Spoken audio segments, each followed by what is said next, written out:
We're recording? Yeah. Okay. All right, welcome everyone to our East Richmond Heights Municipal Advisory Council.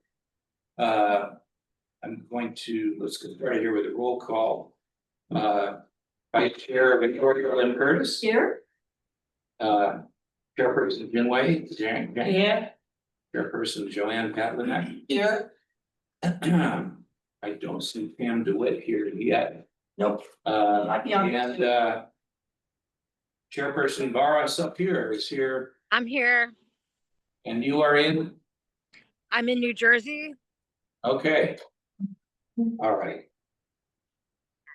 Okay, so first, treasurer report. Yeah, I'm sitting at a nice even $3,000. Okay. Do you know, is John going to join us? No, he won't be getting to it. He's actually in that meeting. Okay. So then I have approval of the minutes. Everybody should have a copy of that. Any discussion? I do want to mention two things. At the bottom of the minutes,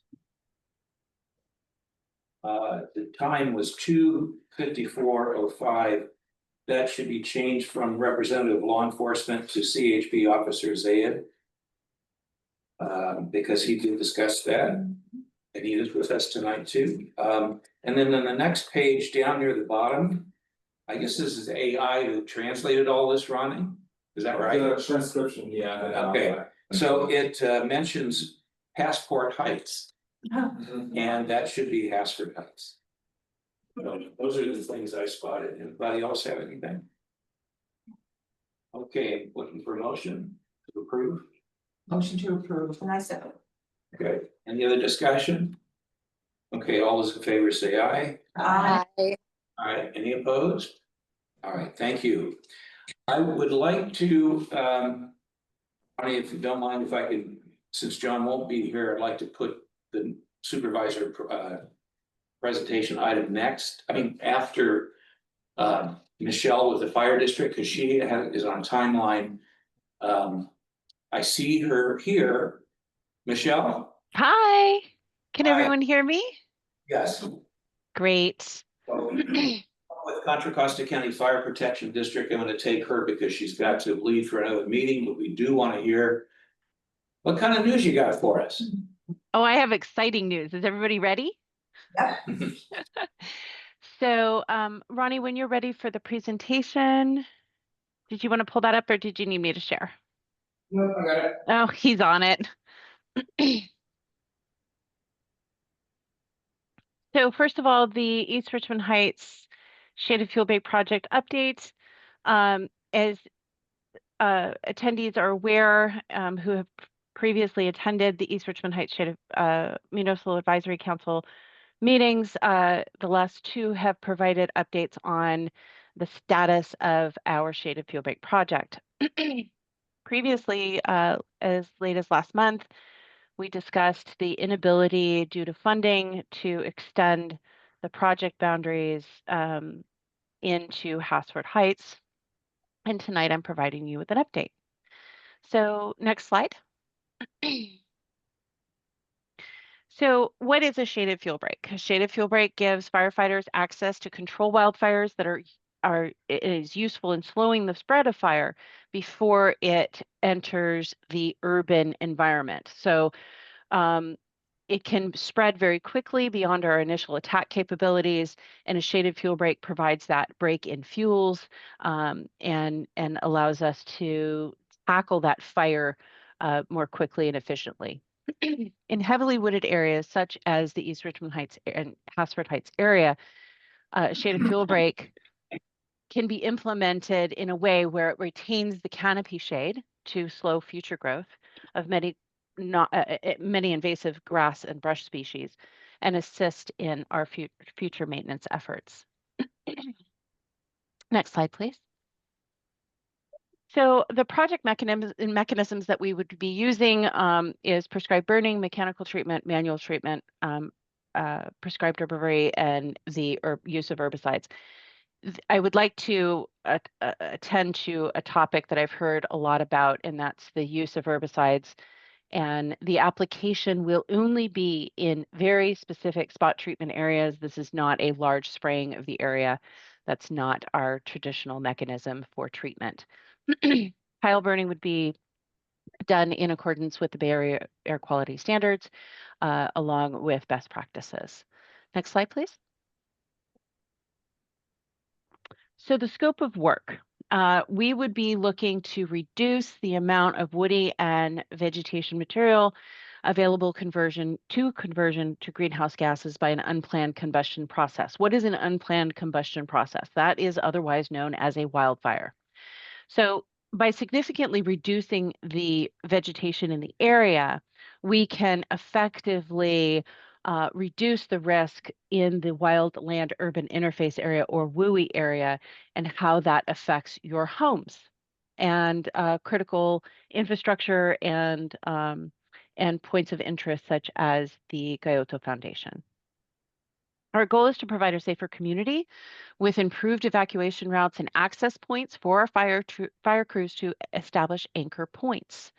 So by reducing the fuels, we make it safer for the responding crews to effectively take a stand. And again, the work that we're doing is in alignment with forest practice rules and best management practices. Next slide. So on my recent trip, thank you, Chair Sargent, for facilitating the meeting with the Gayoto Foundation. We did walk the path of enlightenment. In that walk, there were several several bits of information that I gathered. First, you have a very thick understory along the ridge top and the eastern slope of East Richmond Heights and Hassford Heights. You have heavy ladder fuels, lots of poison oak. In that photo that you're seeing there, if I was to walk beyond that fencing material, I would clearly be over my head in poison oak.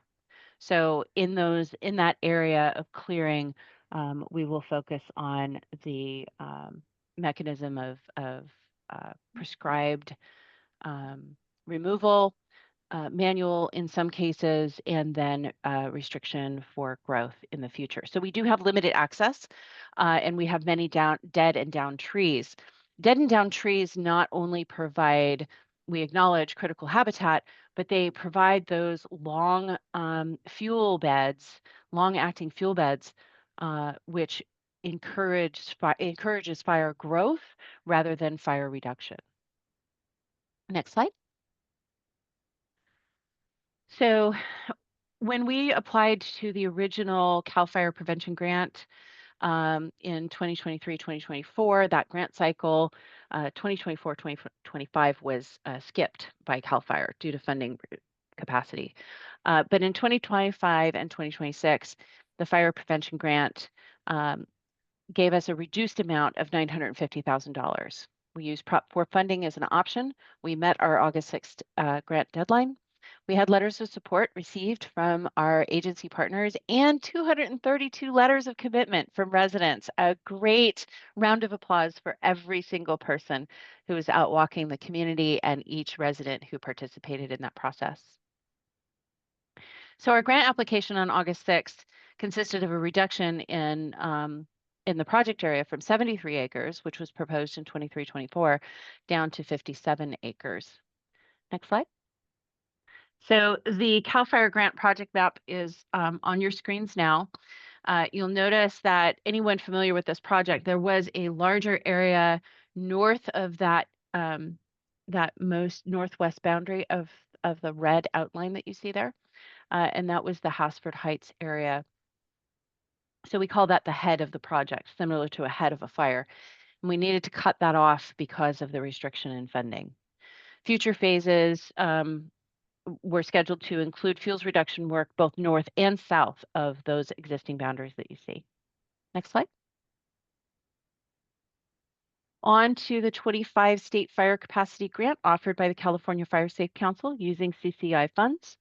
We did obtain Fire Board approval to apply for this grant. The requested amount for the state fire capacity grant was $225,000. we provided as a county through Measure X funds a match of $337,500, a total investment of $562,500. The project area for Hasford Heights will be 36 acres. We did identify this area as both low income and a buffer zone, consistent with the grant requirements and pre-qualifications. So we took from that 232 batch of letters of commitment and explained in our narrative that this was part of a phase 1 into phase 2 of that project. So we used 115 letters from the initial outreach in that application to the California Fire Safe Council. Next slide.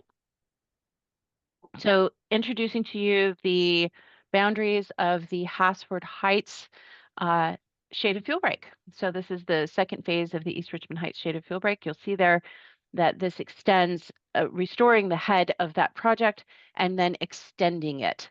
I make a joke, tell me no and see what happens. I not only come back, but I come back stronger.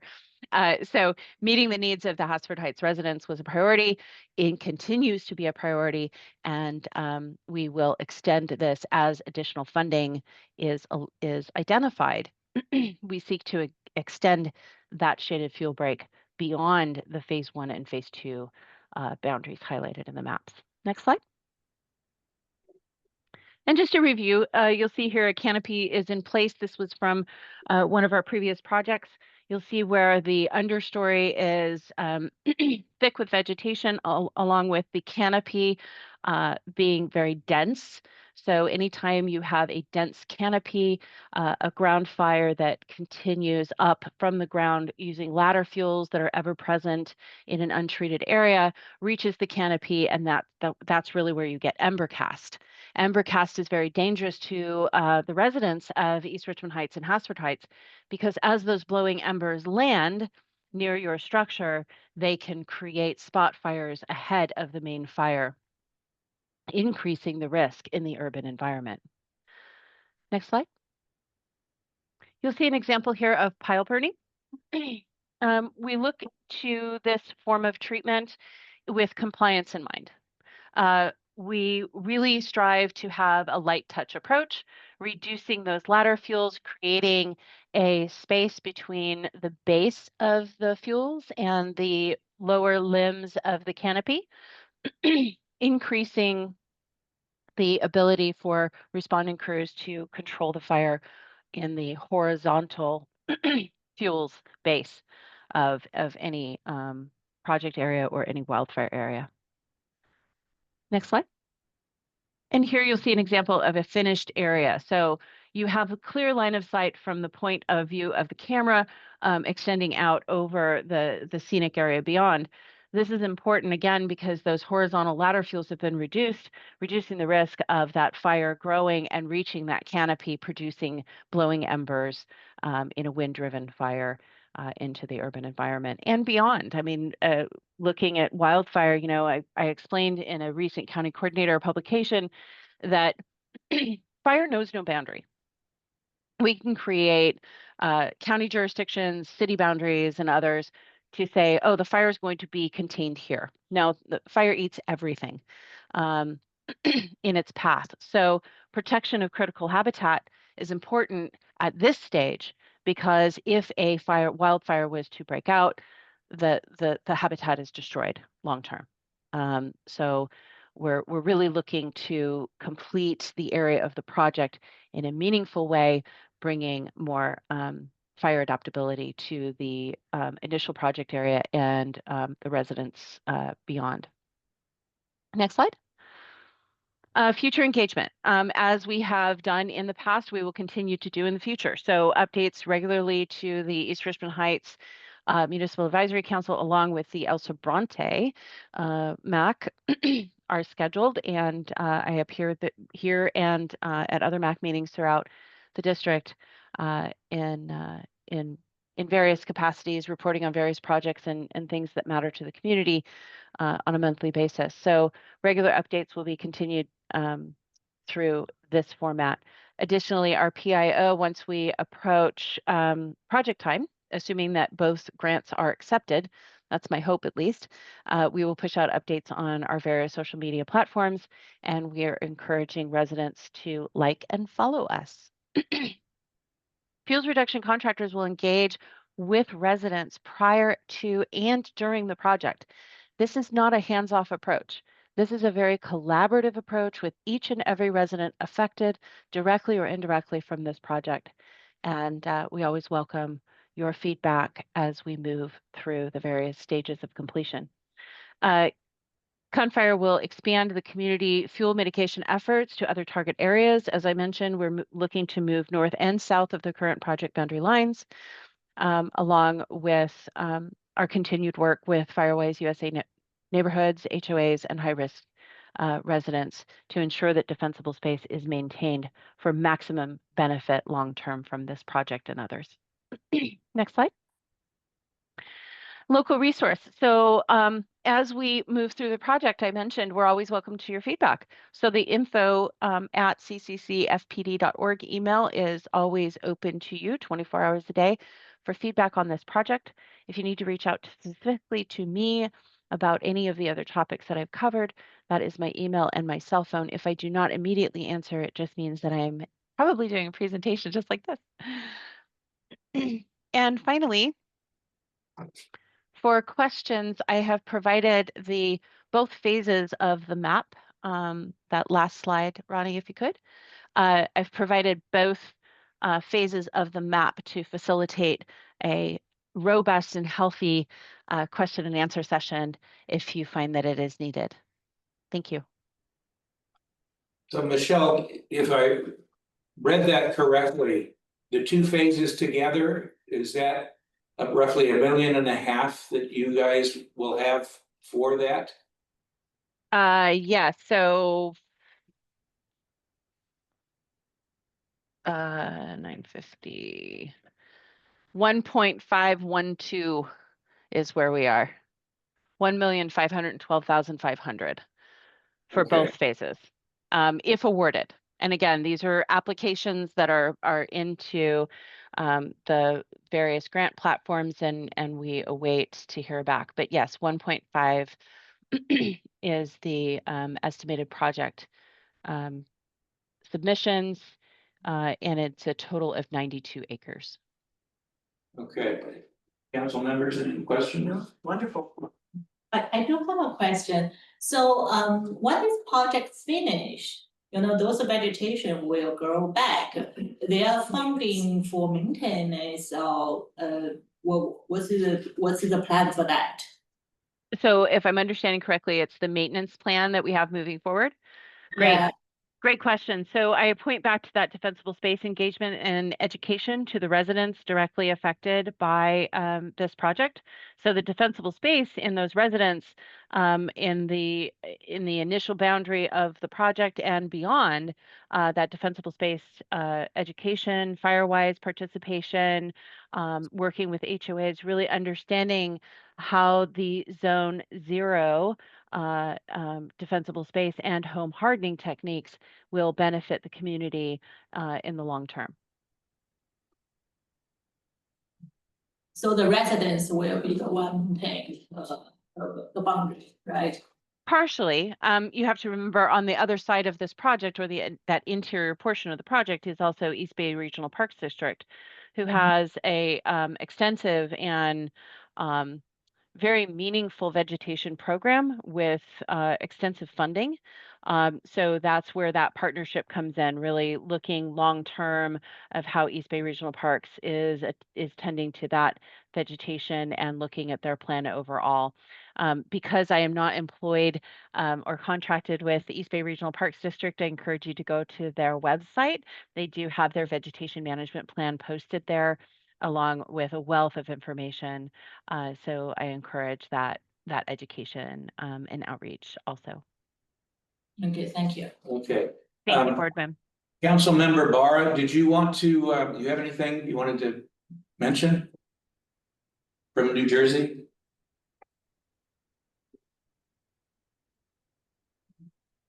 Yes, you can see her. She's still on there.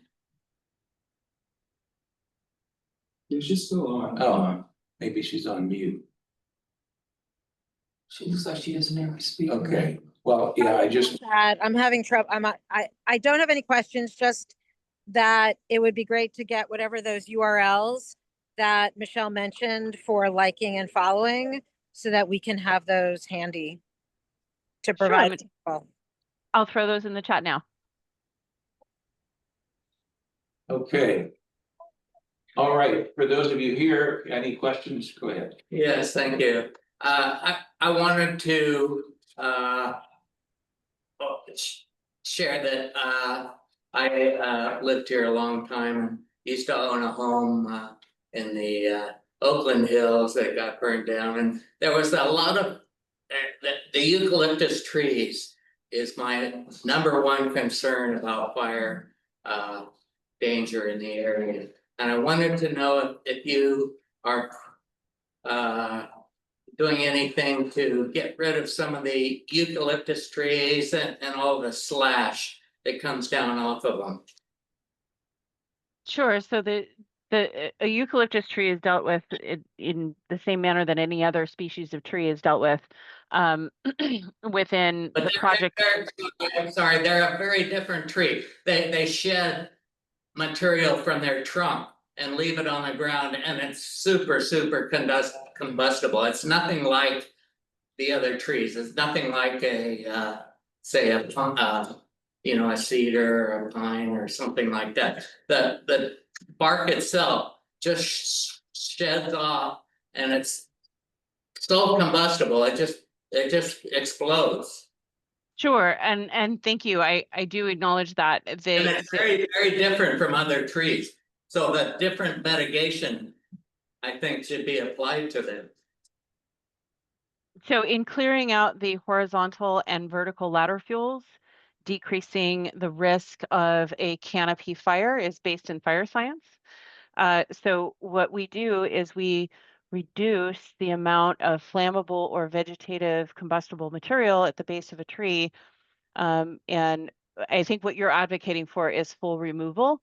And I believe that the East Bay Regional Parks District, along with the southern end, let's say Fish Ranch Road, the last time that I drove through there has been an extensive vegetation project to remove eucalyptus trees in that area. I would say that in this project, as we are addressing this area, the use of best practices will be applied in dealing with all species of vegetative and combustible material. Okay, I guess all I'm trying to say is I wish you would have a very different criteria for that tree versus other trees, because it's a very different situation. So I think you should treat them differently. That's my main point I want to make. Thank you. Okay, anyone else here in the room that would like to ask a question or make a comment? Okay, anyone on Zoom, Ronnie, if you could check, have anything they'd like to say about this topic? Liz has her hand up. Yeah, Liz, you have your hand up. I was wondering, what's the estimated timeline? Oh, Liz, great question. So we are sitting on pins and needles waiting to hear back. So the state fire capacity grant, I understand that they are moving through the evaluation process. CAL FIRE, if as soon as we hear, of course, the update will be provided to the MAC board along with to the public at subsequent meetings from tonight moving forward.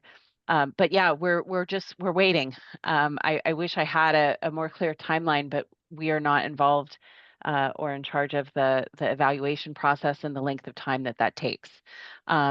So as soon as I have updates, I'll be sure to let you know. And please check back with the East Richmond Heights MAC board and attend the meetings in the future to receive those updates. Thanks. Okay, anyone else on Zoom that would like to make a comment on this topic? Okay, Michelle, thank you very much. If there are any additional questions about the project that people think of beyond this meeting and this presentation, please, I encourage you to email your questions and comments to info@ccc fpd.org, and a badge member of service will reply to your email. All right. And I know we really appreciate your forcefulness in getting Hasford Heights back into this project. Thank you very much. I know there's a lot of neighbors up there that will appreciate that. Thank you, Chair. Thank you, Board. I appreciate all of your time, and thank you, residents, for keeping abreast of this project. Have a good night. Thank you. Okay, Ronnie, I'd like to go to the supervisor's report. Yep.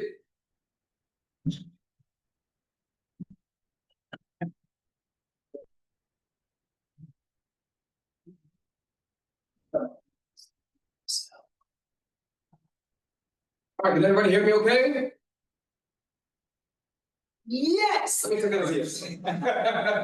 Pretty short and sweet updates for this month. Starting with the Community Impact Fund town halls. The county is seeking community input on how to spend $1 million in federal funds, formerly FEMA COVID-19 reserves, to support health, equity, and safety in Contra Costa County. And so our residents are encouraged to help shape priorities like food access, mental health, and housing by completing a brief survey. And so flyers with a QR code are available. Yeah.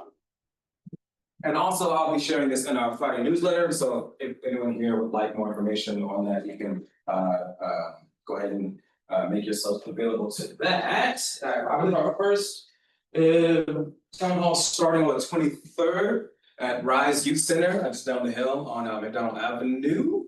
And so it's going to be a really, really great time to advocate for whatever project that you have.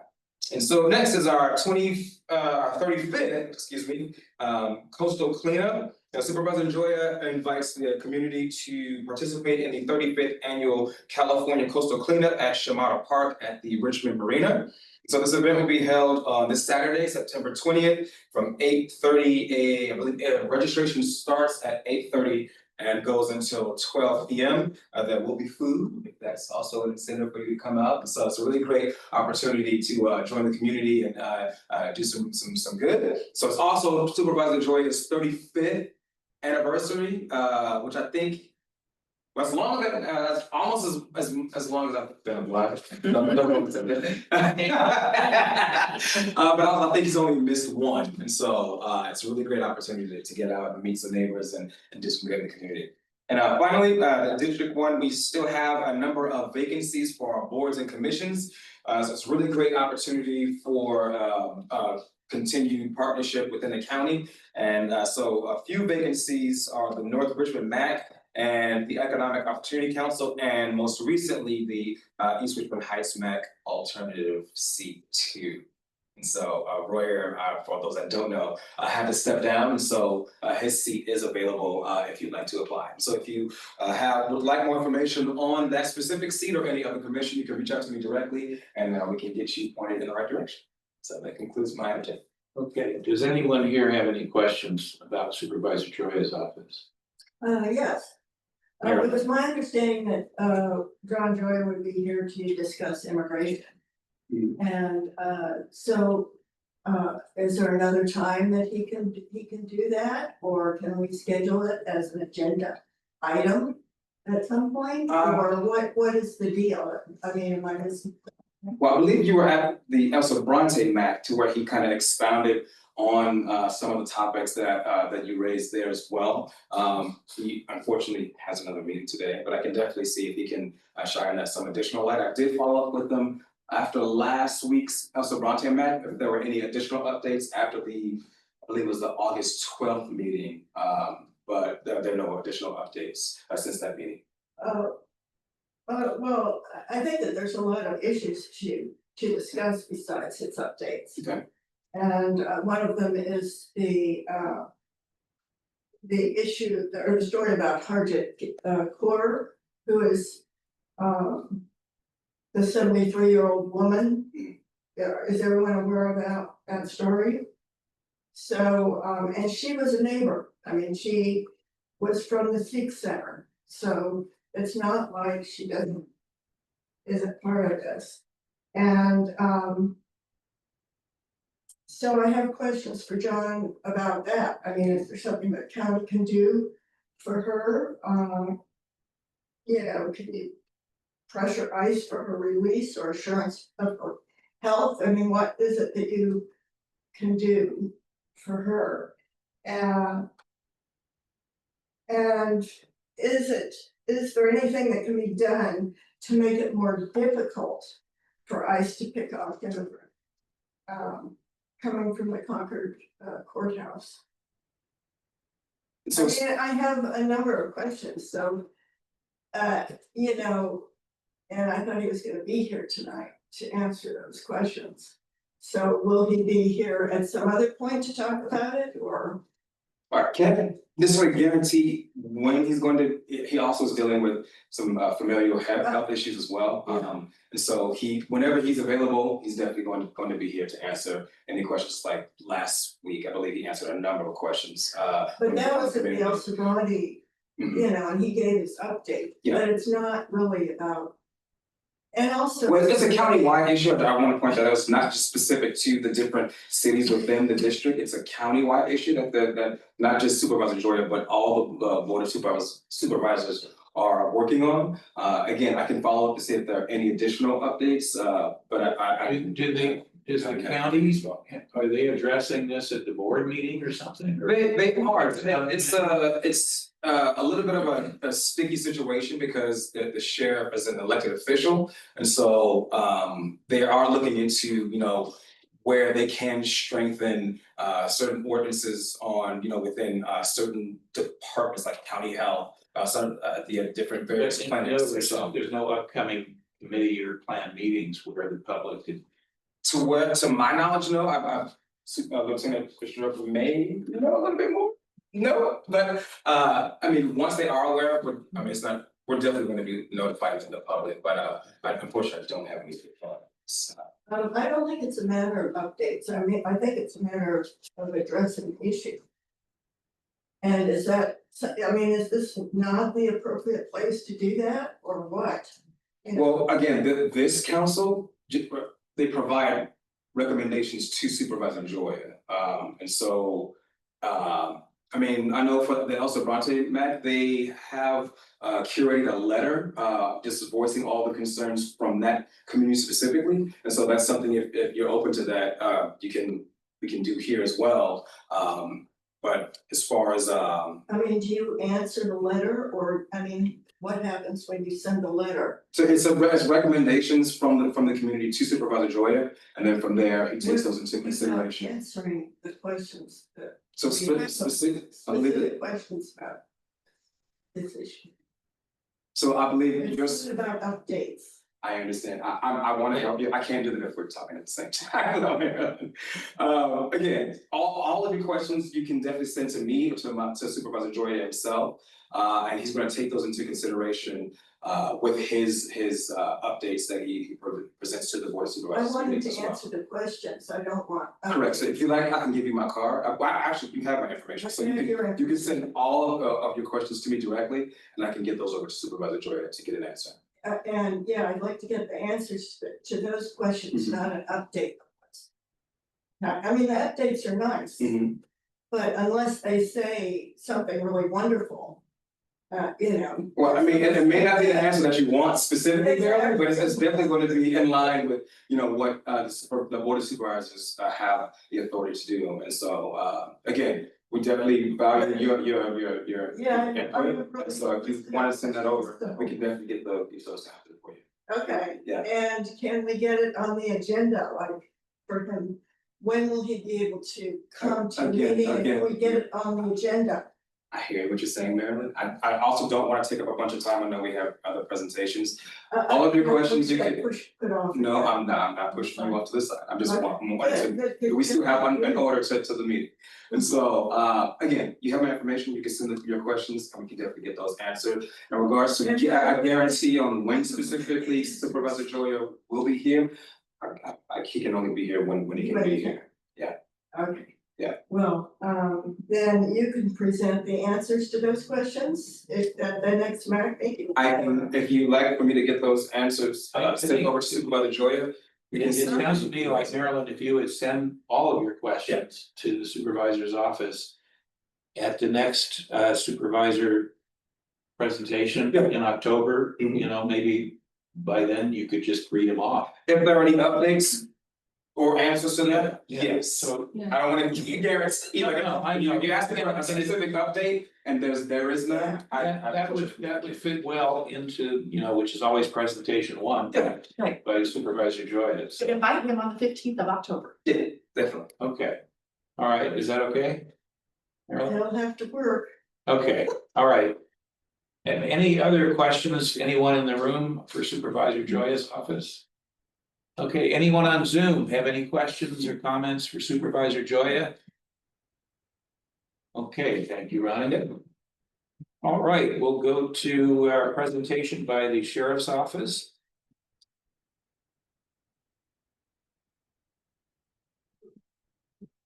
Thank you, I'm glad you were here tonight. Yes, You want to help with more good things? evening, Lieutenant Fitzgerald with the Sheriff's Office. In October, there was a total of 88 calls for service, for East Richmond Heights, which generated a total of 14 reports.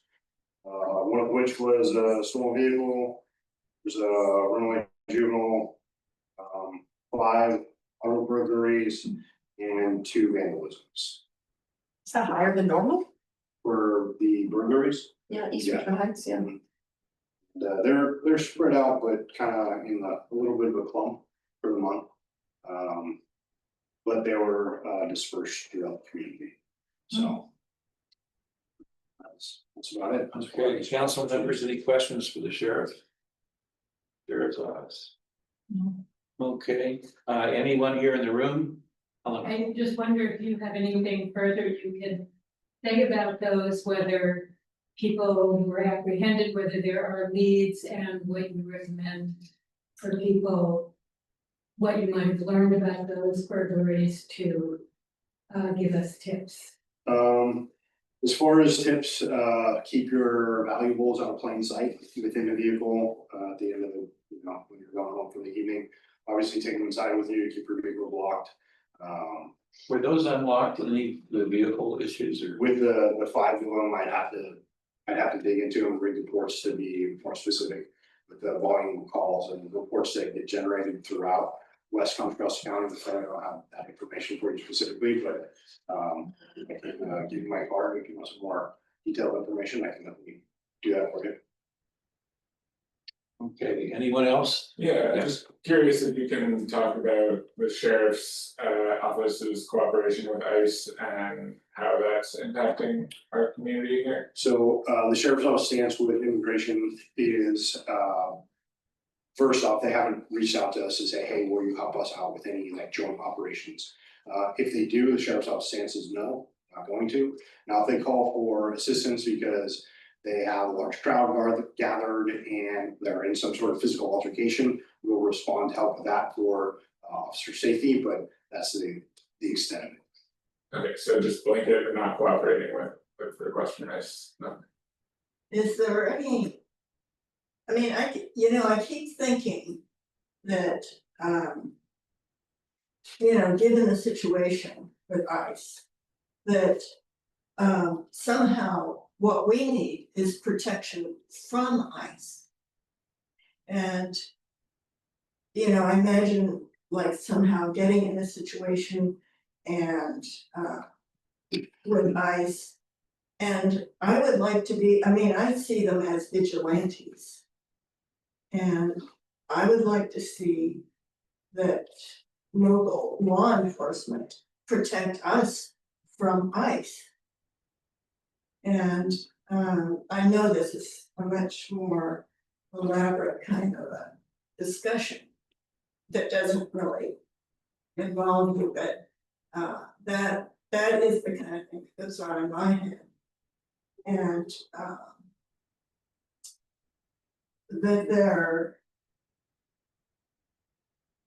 that it needs to go further somehow, but I just wanted to pass that on. Okay.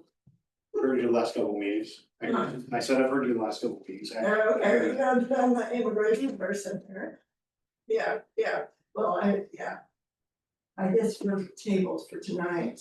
But so I had one other question, and then there's just the new state ordinance about, banning face coverings from ICE. And I know there's kind of an open debate about how enforceable that actually is within the states and for federal agents and all that. I was curious if you, as a representative of the sheriff's office, have any comment on that, or I don't have any update. Yeah, it's SB 805. And SB 627. And those bills were passed on the 9th of September. And to stop Trump's secret police and require ICE agents to clearly identify themselves and remove masks. And I mean, if this was done, say, at the Concord courthouse, it would probably lower the temperature a great deal. I mean, just that as a beginning. So, just finding out, like if you could find out, that would be great, just in case. What would you like me? I would like to find out if there's any way of enforcing that. The new SB. SB 805 and SB 627. And what kind of stand the county can take in regard to these new laws. How can the county law enforcement include the sheriff's department in assisting to assist enforcing the laws? I think we're gonna be reading about it in the news though, because you're talking to federal government. What? I think we're gonna be reading about it in the news, whether it can be enforced, because it's the federal government. You can't have the sheriff or state police regulate or enforce anything with the federal government. That's my understanding, that's what I'm saying, but I imagine. Something that we don't know about, that like at the courthouse, because it is in the county, they could do that. And maybe there's some way to do that, but if we keep saying, oh no, it's a national issue, then nothing ever is gonna get out there and discussed. And I think it needs to be out there, and I think it's if they can't do it, why can't they do it? And bring it to some point in which there's some commitments about this. I mean, Okay, I just don't. I hear you, Marilyn, I understand. No, it's not good enough. Sounds like we need an immigration attorney to come and speak to our group. Right, good. Okay, anything else for the sheriff's department? Okay, thank you, and thank you. That was my fault. Yeah. Just out of curiosity. On Alpine, somebody keeps the 18. Where's it's every week. Yeah, it's ridiculous. It's brought up in previous meetings, and we don't have any there hasn't, nobody's called for theft or whatever. It's AT&T, like fiber optic and that kind of stuff, but nobody's calling us to generate a report saying, hey, like, this is how much was stolen and this is the cost. So in other words, AT&T would have to contact you? Is that how it works? I'm not sure what the actual address is. Is it like a residence? Is it like a? No, it's a street. They climb up, Wires. falls down all over the place, and like 7 trucks show up every week. And, they do the AT&T thing, and then it's back up again. I will reach out. It's like all the time. I mean, I get to know them on a first name basis. It seems like AT&T would want to put a camera up on the poles that are. It's amazing that you guys are having that on. Yeah. They're like, well, we're happy to be employed. Yeah, And job security. what the AT&T guys said is that they have a hard time catching the recyclers of the copper because it's all under the table. But I remember with that thing with what was it, the car Oh, catalytic converter. Catalytic Yeah, converters, yeah. and the way they caught the guys was to go to people that they were selling it to. Right. But it seems to be, it would be great if they could figure out that same kind of thing, like who's buying the copper. I mean, maybe somebody knows. Yes. Are you saying that you have not gotten reports of these stamps time in a different part of the lights?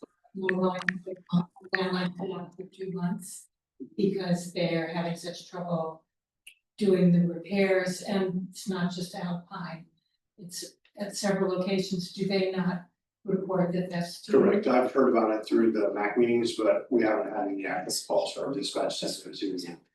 So let's say it happened in front of my house. Mhm. So then I would call you. I would turn my camera over to the wire. You could call us and say, hey, there's. Oh, okay, so- This occurred, and I'll reach out to the local AT&T yard and Oh. see what they got. Cause some gal she was giving the report to AT&T. The guy, and he had a clipboard and he's writing it down, and I'm like, oh, look, that's interesting, you know, you're not there. They're there, so I'm like, oh.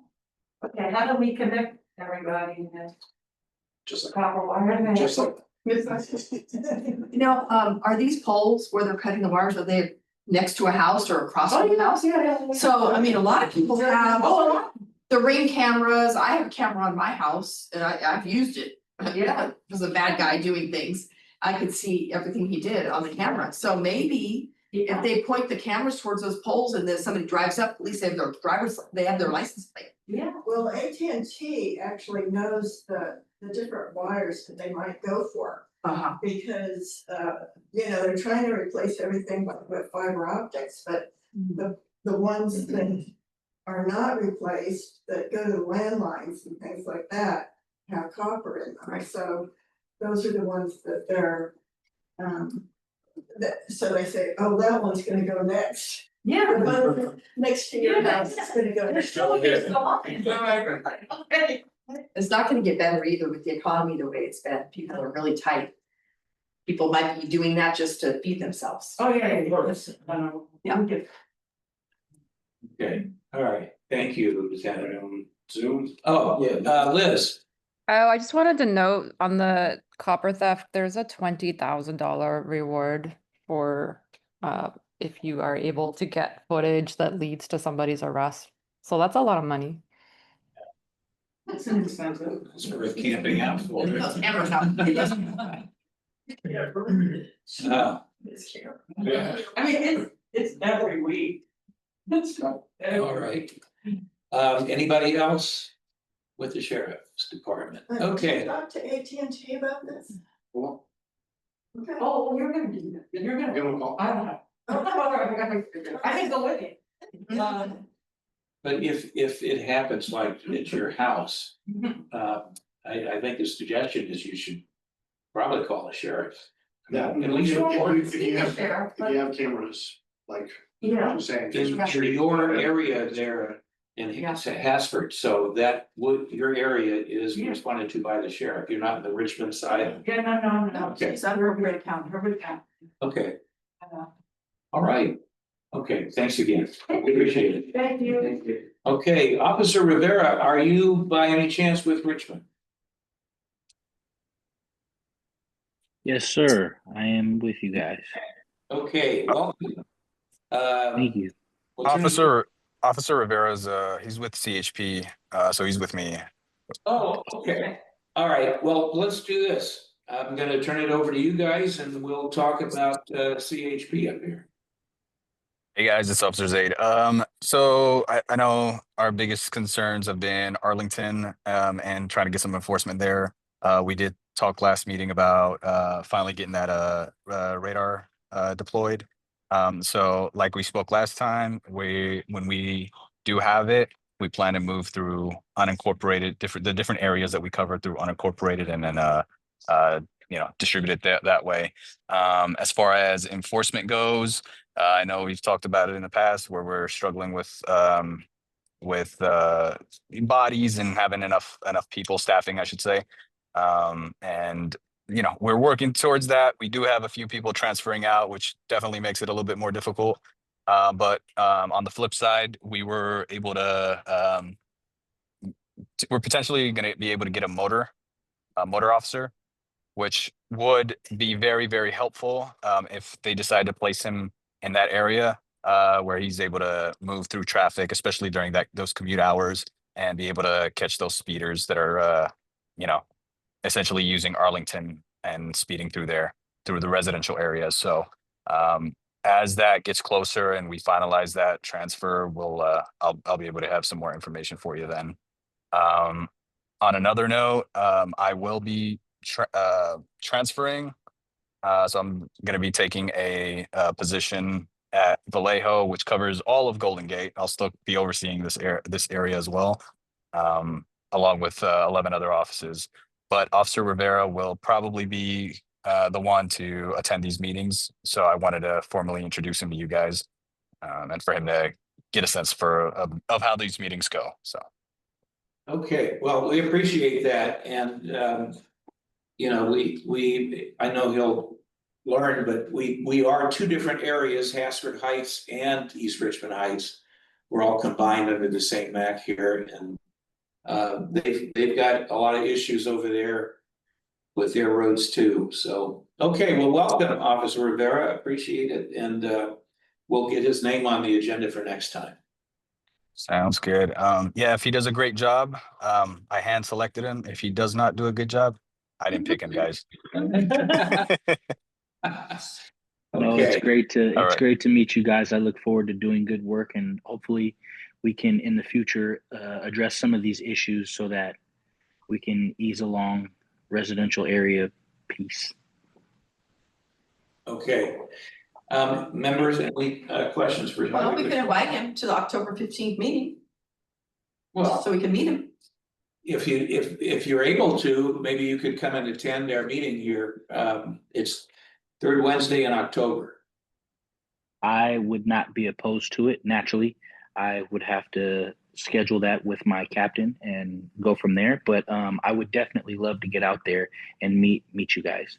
So then that way you guys can formally meet me face to face and know who you're dealing with. Yeah, that would be great. And tell Captain Mike that we suggested it. I definitely will. Okay. Any questions for Highway Patrol from anyone here? Okay, anyone on Zoom with anything for Highway Patrol?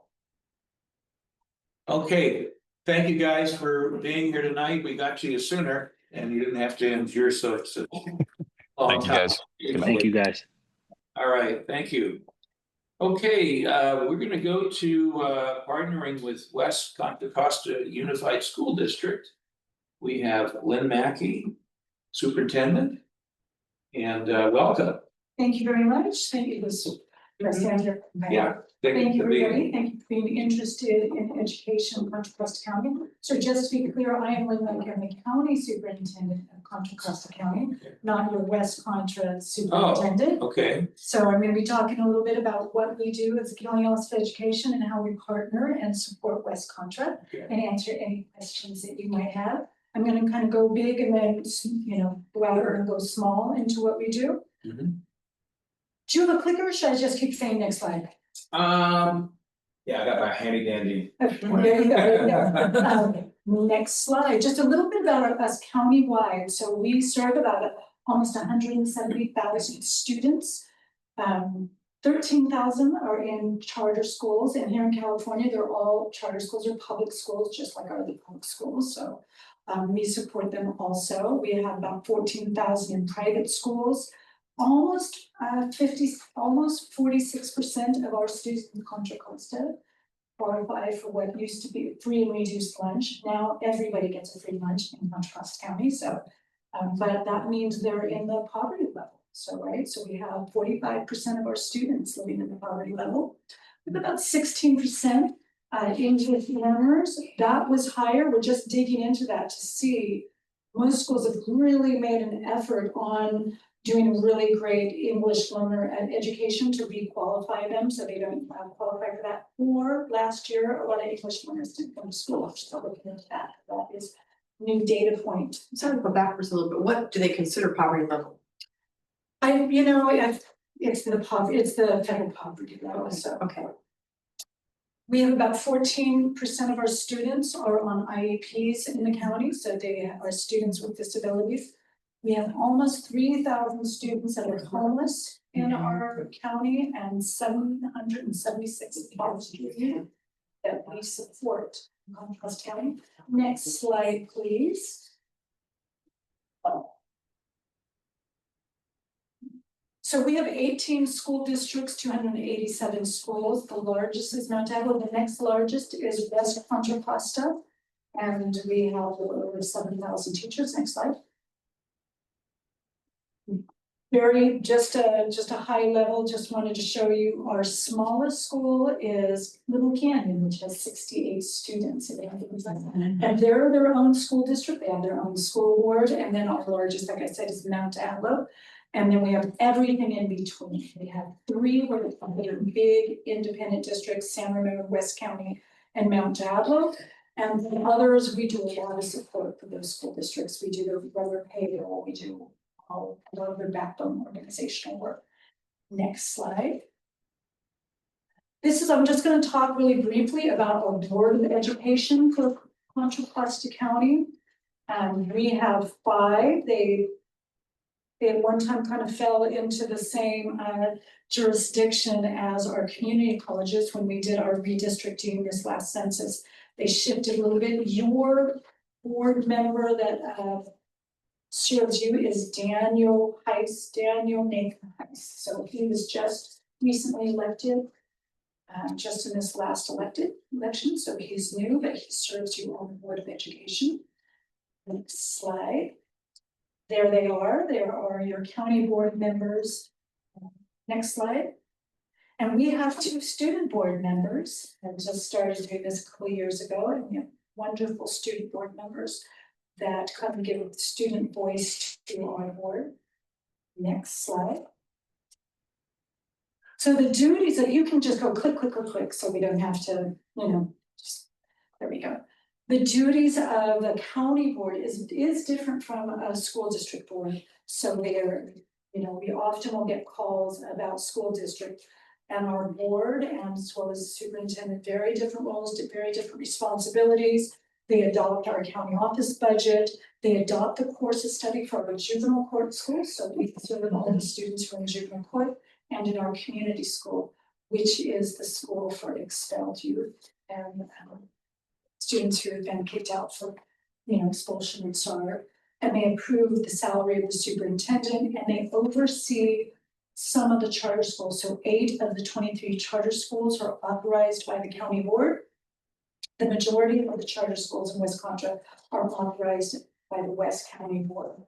And then there's a little smattering in East County. So our taxpayer dollars go towards these schools? Charters, yes, because they're public schools under the Department of Education.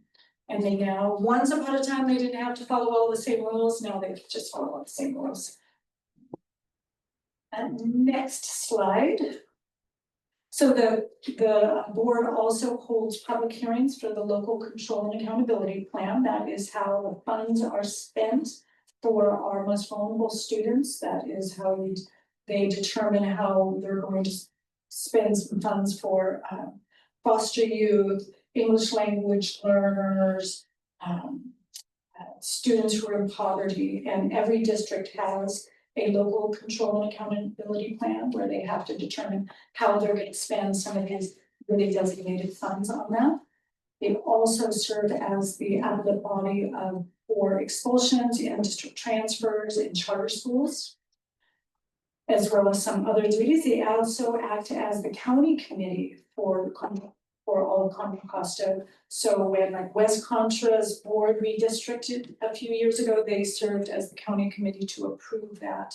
And they actually gave feedback and had the district take it back to the community to look at the maps again, and then they brought it back to the board. Next slide, please. And so here's just a couple of the people often ask what's the difference between the county board and a district board. And in a district, they hire and supervise the superintendent, they're involved with district personnel and the budget. They see the charter applications and they approve district curriculum. And on a county board, I'm an elected official, so I'm not hired by the board. And they, as I mentioned, they do the inter-district appeals, they do the charter appeals, that's how we end up with some charters under our board. And then they focus on the program curriculum, just of the programs that we run. Next slide. So myself, as the county superintendent, what my roles and responsibilities, which are very different from a district, you know, I wear actually 3 hats. One is as a superintendent for a local district. I have an LEA, a local educational agency. Those are my court schools and special education programs and community schools. So I do all the things that a district superintendent does for those schools. And in addition to that, I'm actually the Chief Executive Officer for the County Office of Education. So I handle all the personnel matters. I provide leadership for the schools throughout the districts, but I'm not the boss of the districts. So people often ask if I'm the boss of the superintendent or if every single school district has their own elected board. And there's what is called local control in California. So they get to make their own decisions and they have their own authority to approve their budget, adopt their curriculum within the guidelines of the state and county. So next slide, please. So some of our programs that I wanted to mention, we do county-wide programs to support, elevate, to engage with teachers and students. We do a Teacher of the Year program. One of the countywide Teachers of the Year to find one of the top 2 was from West Contra this year. And we also do mock trials, which is countywide, where we work with the sheriff's department, with the courts, with the districts to run trials with students, and they all go through the motions of a trial, and it lasts for a number of weeks. I do want to take a moment to introduce, because the person who actually runs all of these programs is here with us tonight, Marcus Walton. He is our Director of Communications and Events. Next slide, please. So who we serve some of the most vulnerable students in our county. So we serve students who are in juvenile hall. We serve all the students who are in our 3 adult jails. We serve students who they have, it's called low incidence. So there's so few students with this particular disability that we will do a countywide consortium to serve those students. So we'll take students from all the school districts and serve special populations. So usually very intensely medically fragile students that we have highly trained personnel and teachers, and we have nurses and staff, and we provide that support for students. Next slide. We provide programs for deaf and hard of hearing, visually impaired. We have a Braille center for the county, so we do all the Braille services, and then we support districts with their adaptive PE. Next slide. So we also have what's called the STRIDE program, which you have a similar program run by West Contra Unified. We serve for the rest of the districts. We push into homes and we serve students 0 to 36 months who have these real intensive either medical or learning disability needs. Next slide, please. So some of what we do is we run schools. So Mount McKinley is in our juvenile court program. And we are an accredited high school. We have students graduating in high school. We have students going to college. We just had a student, our first student who got their AA degree in our school through the community college, just was accepted to Davis. So we're very excited by that. And we do our best to give the students in juvenile hall the best education possible. We also run community schools. Just a little fun fact, which I forgot to mention, do any kind of introduction to myself. I was born and raised in this county. I've been here my whole life. First time I started engaging with the county office, I was a student at Golden Gate Community School when I out of school and in middle school. So I've been working at this agency since 1996, but I've been involved in it since 1979. I was first kicked out of school.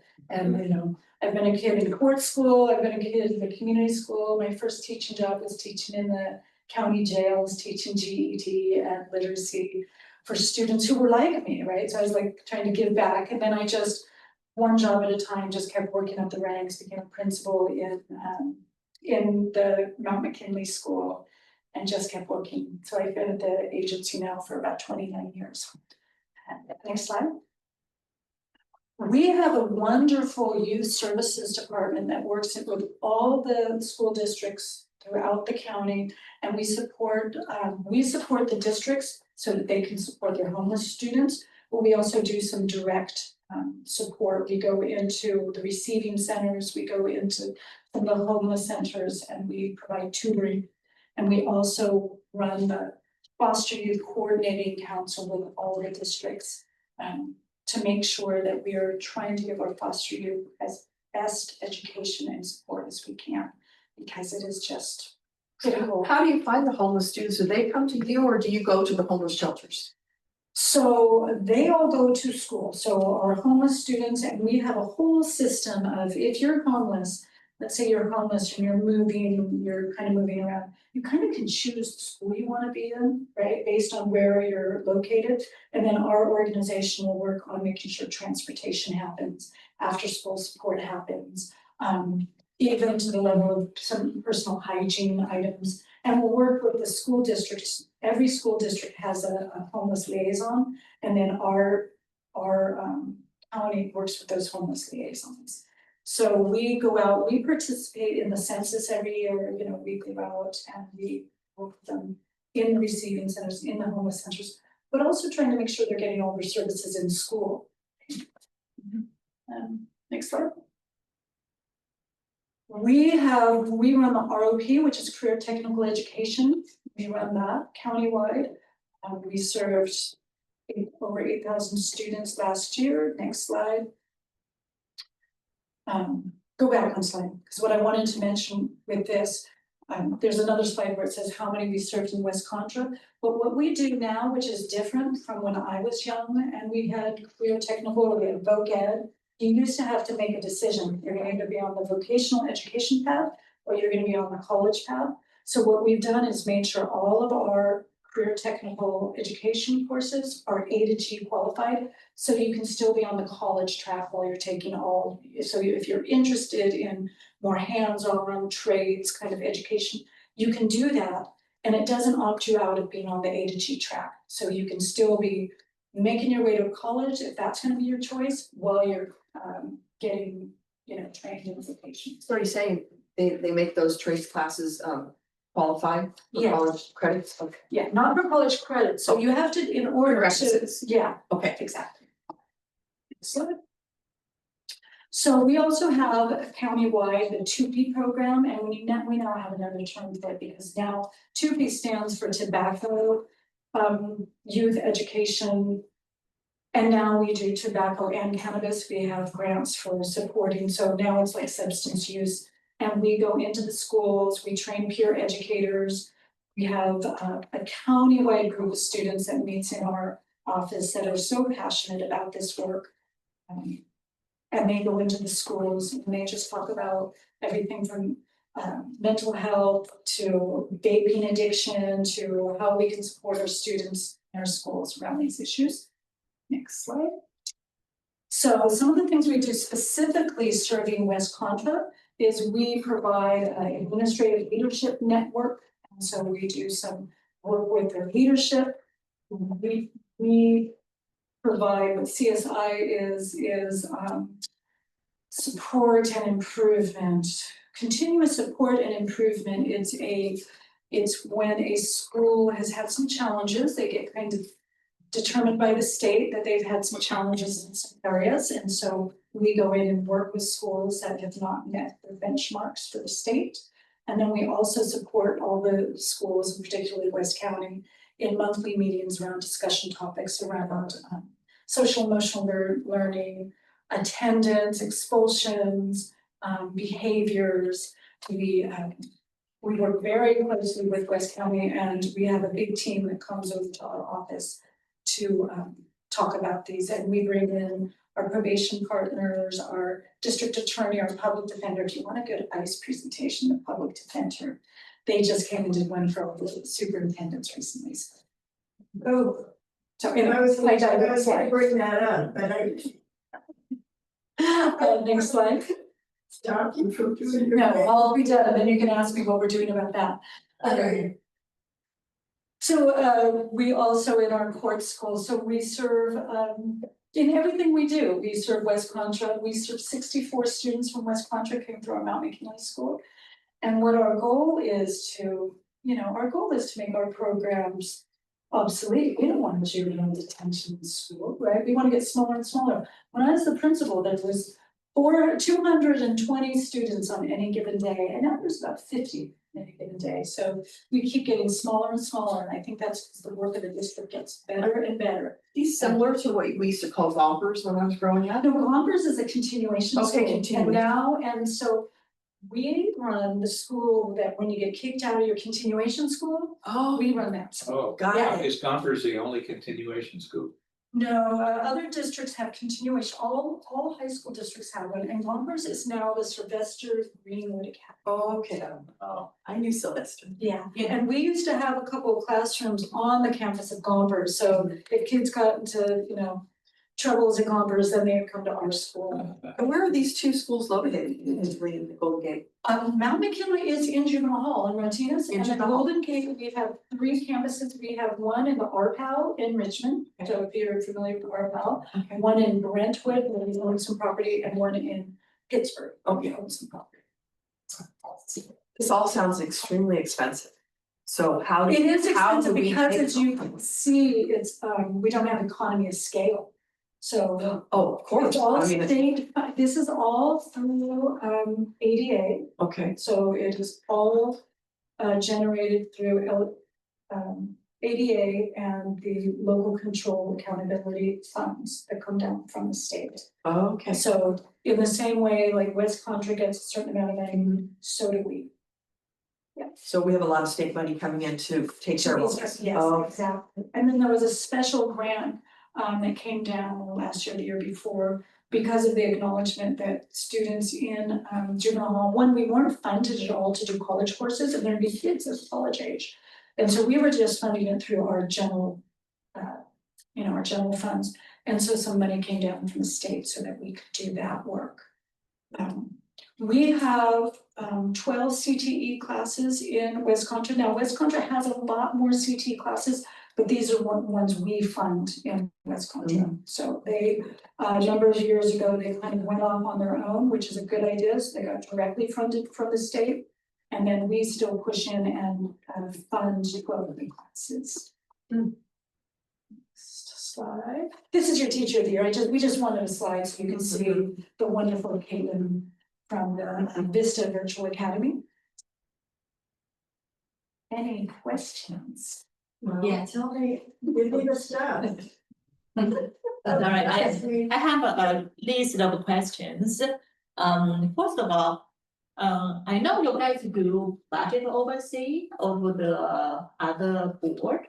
And I think last year I was in the Western Contra Costa board meeting, they're talking about their budget was a mess. And they almost got taken over by you guys. And I heard those news on their board meeting. So at what point, if those board supervisor does not do a good job and you guys take over, what is the cutting edge point? This is my first question. Do you want me to answer? Yeah, I have four of them, but please answer this one first. So, and I kept telling them this, we weren't at a point of taking over, because the only way there's a school takeover where the school board loses their local control is if they've defaulted on a loan. You know what I mean? Like, and they weren't close to defaulting. Richmond Unified School District? Right? Yes, so that is how, exactly, like when Richmond School District, before there was. That's why we have a new name. They could not pay their bills, they got a loan, and many school districts get loans all the time, it's common practice. But it's when you can then not make good on your loan. then the state and the county, that's when we would step in. Where they were at the point of they had a couple of negative budgets. And they had some projections that did not look good, and they were having budget trouble pretty consistently for a number of years. So there's a agency, it's the Fiscal Crisis Agency through the state. They did a study of them, they said they needed support, so we did what is called lack of going concern. So they became a lack of going concern, where we were able to put in an advisor. And so that advisor would meet with them and go over the budget and say, you know, because they would have they had a few new budget folks also. And just meet with them and support them. Now, they've had a positive budget the last 2 times, so they're no longer in lack of going concern. They're still in just as much trouble as other districts. It's not just them that are in financial troubles, but they are not in the designation where we are in their advising and in their business so much. Okay, so far they are good. So the second question is the CCC, it's CCC and like the Control Coastal College and you guys is They're very separate, so they have their own board who appoints we work closely with them, so they provide like the college courses in juvenile hall, they do that. But for if local school or local kids want to take like a college classes there, so that's a kind of direct relationship between the school and CCC, and you guys are not in that, right? Okay. Yep. What about the adult schools? Do you oversee the adult? We only oversee the 3 that we run, so every district that has an adult school, they oversee their adult schools. And then there is a consortium of adult schools that is also involved with Contra Costa College, and we all meet. And so West Contra has an adult school, Liberty Union has an adult school, Akalani's, Mount Diablo, and then us and Martinez. So we all have adult schools, and then there's a whole different kind of, almost like a separate ed code for adult schools that run very. We still have the one right here on the Arlington, right? Yeah. And then we have the one in Richmond Annex, and where's the other? Where's the other third one, do you know? Alvarado. Thank you, Marcus. And then the third question is, you're talking about you oversee the real estate overall the county. That the local district have the right over the real estate because there are some, school site and they are empty. Yeah, they were empty. Could they be reused? For example, Adams right here. And was that completely fall into the West Contra Costa, or you guys have a say about it? We don't have any oversight other than we do what's called Williams visits. So we would never actually like the one across the street. We don't go visit that. So we go into schools, only a certain percentage of schools, 25%, and go in and do facilities inspections.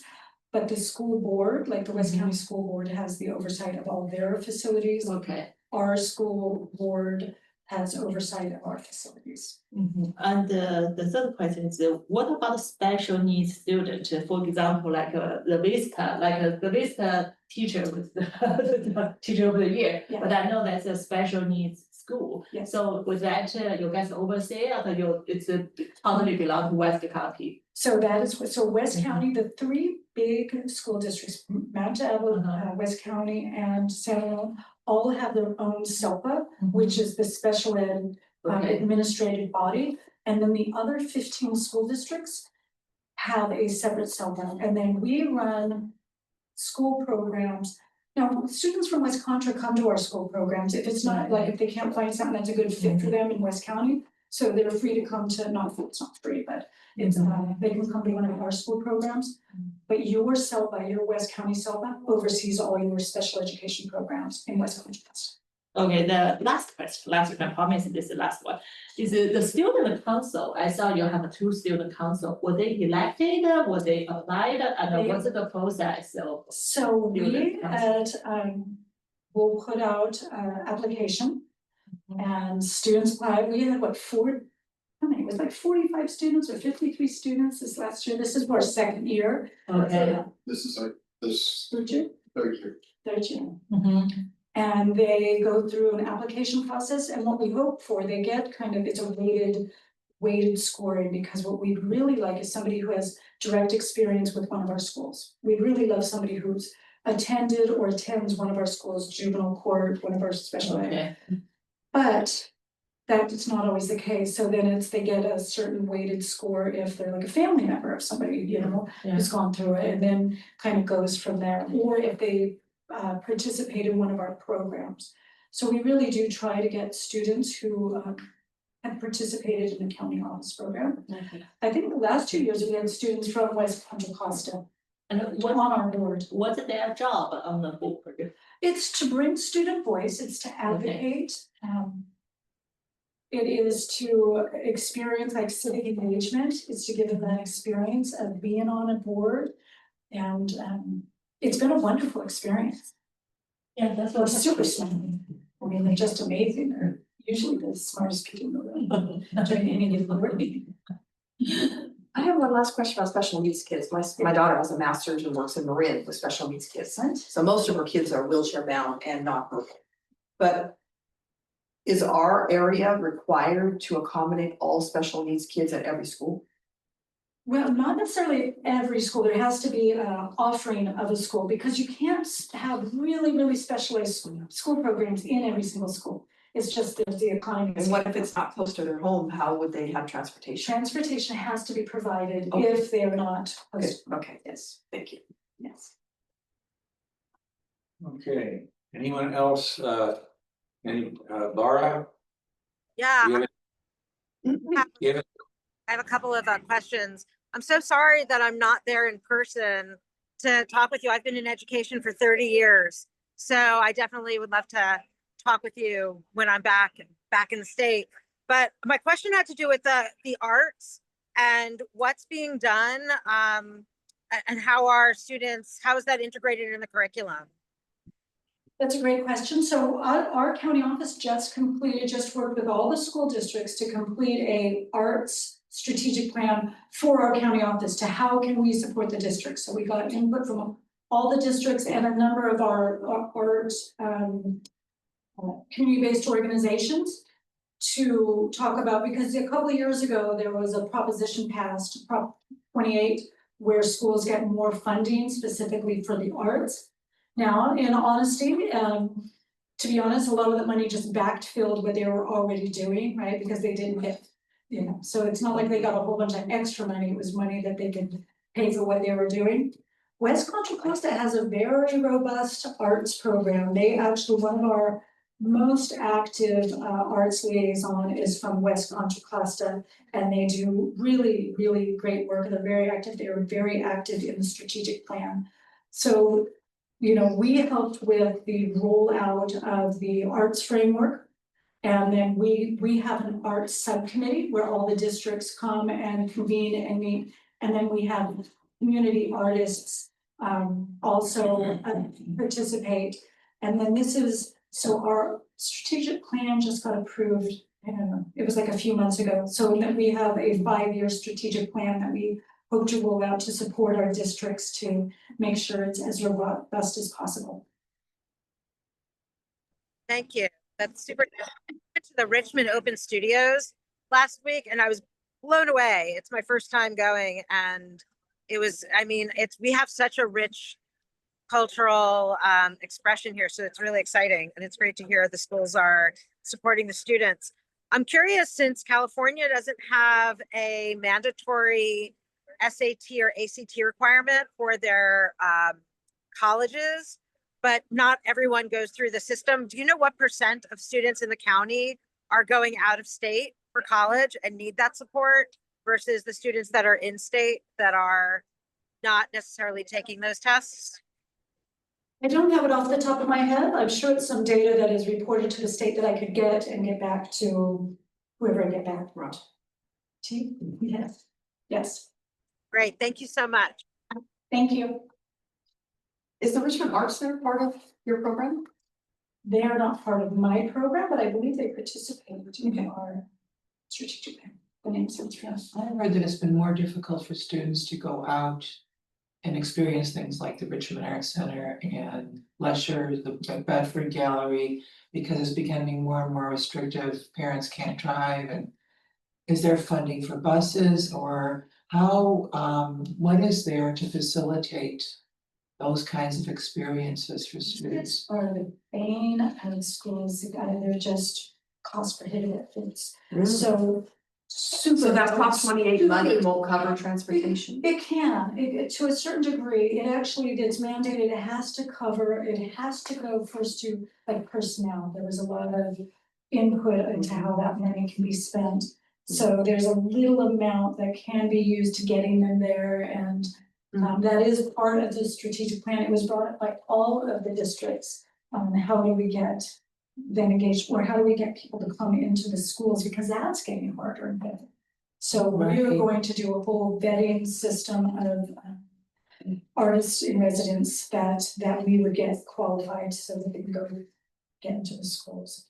Right, down to the school, West County Mandarin, which is kind of a special school, so we run some classes completely paid by parents, it's about like 250 a month, to run the bus for the kids to go to school. It's really expensive. It's really expensive. I used to pay like 200 something a month, but that covers the low income student, so they can ride it for free.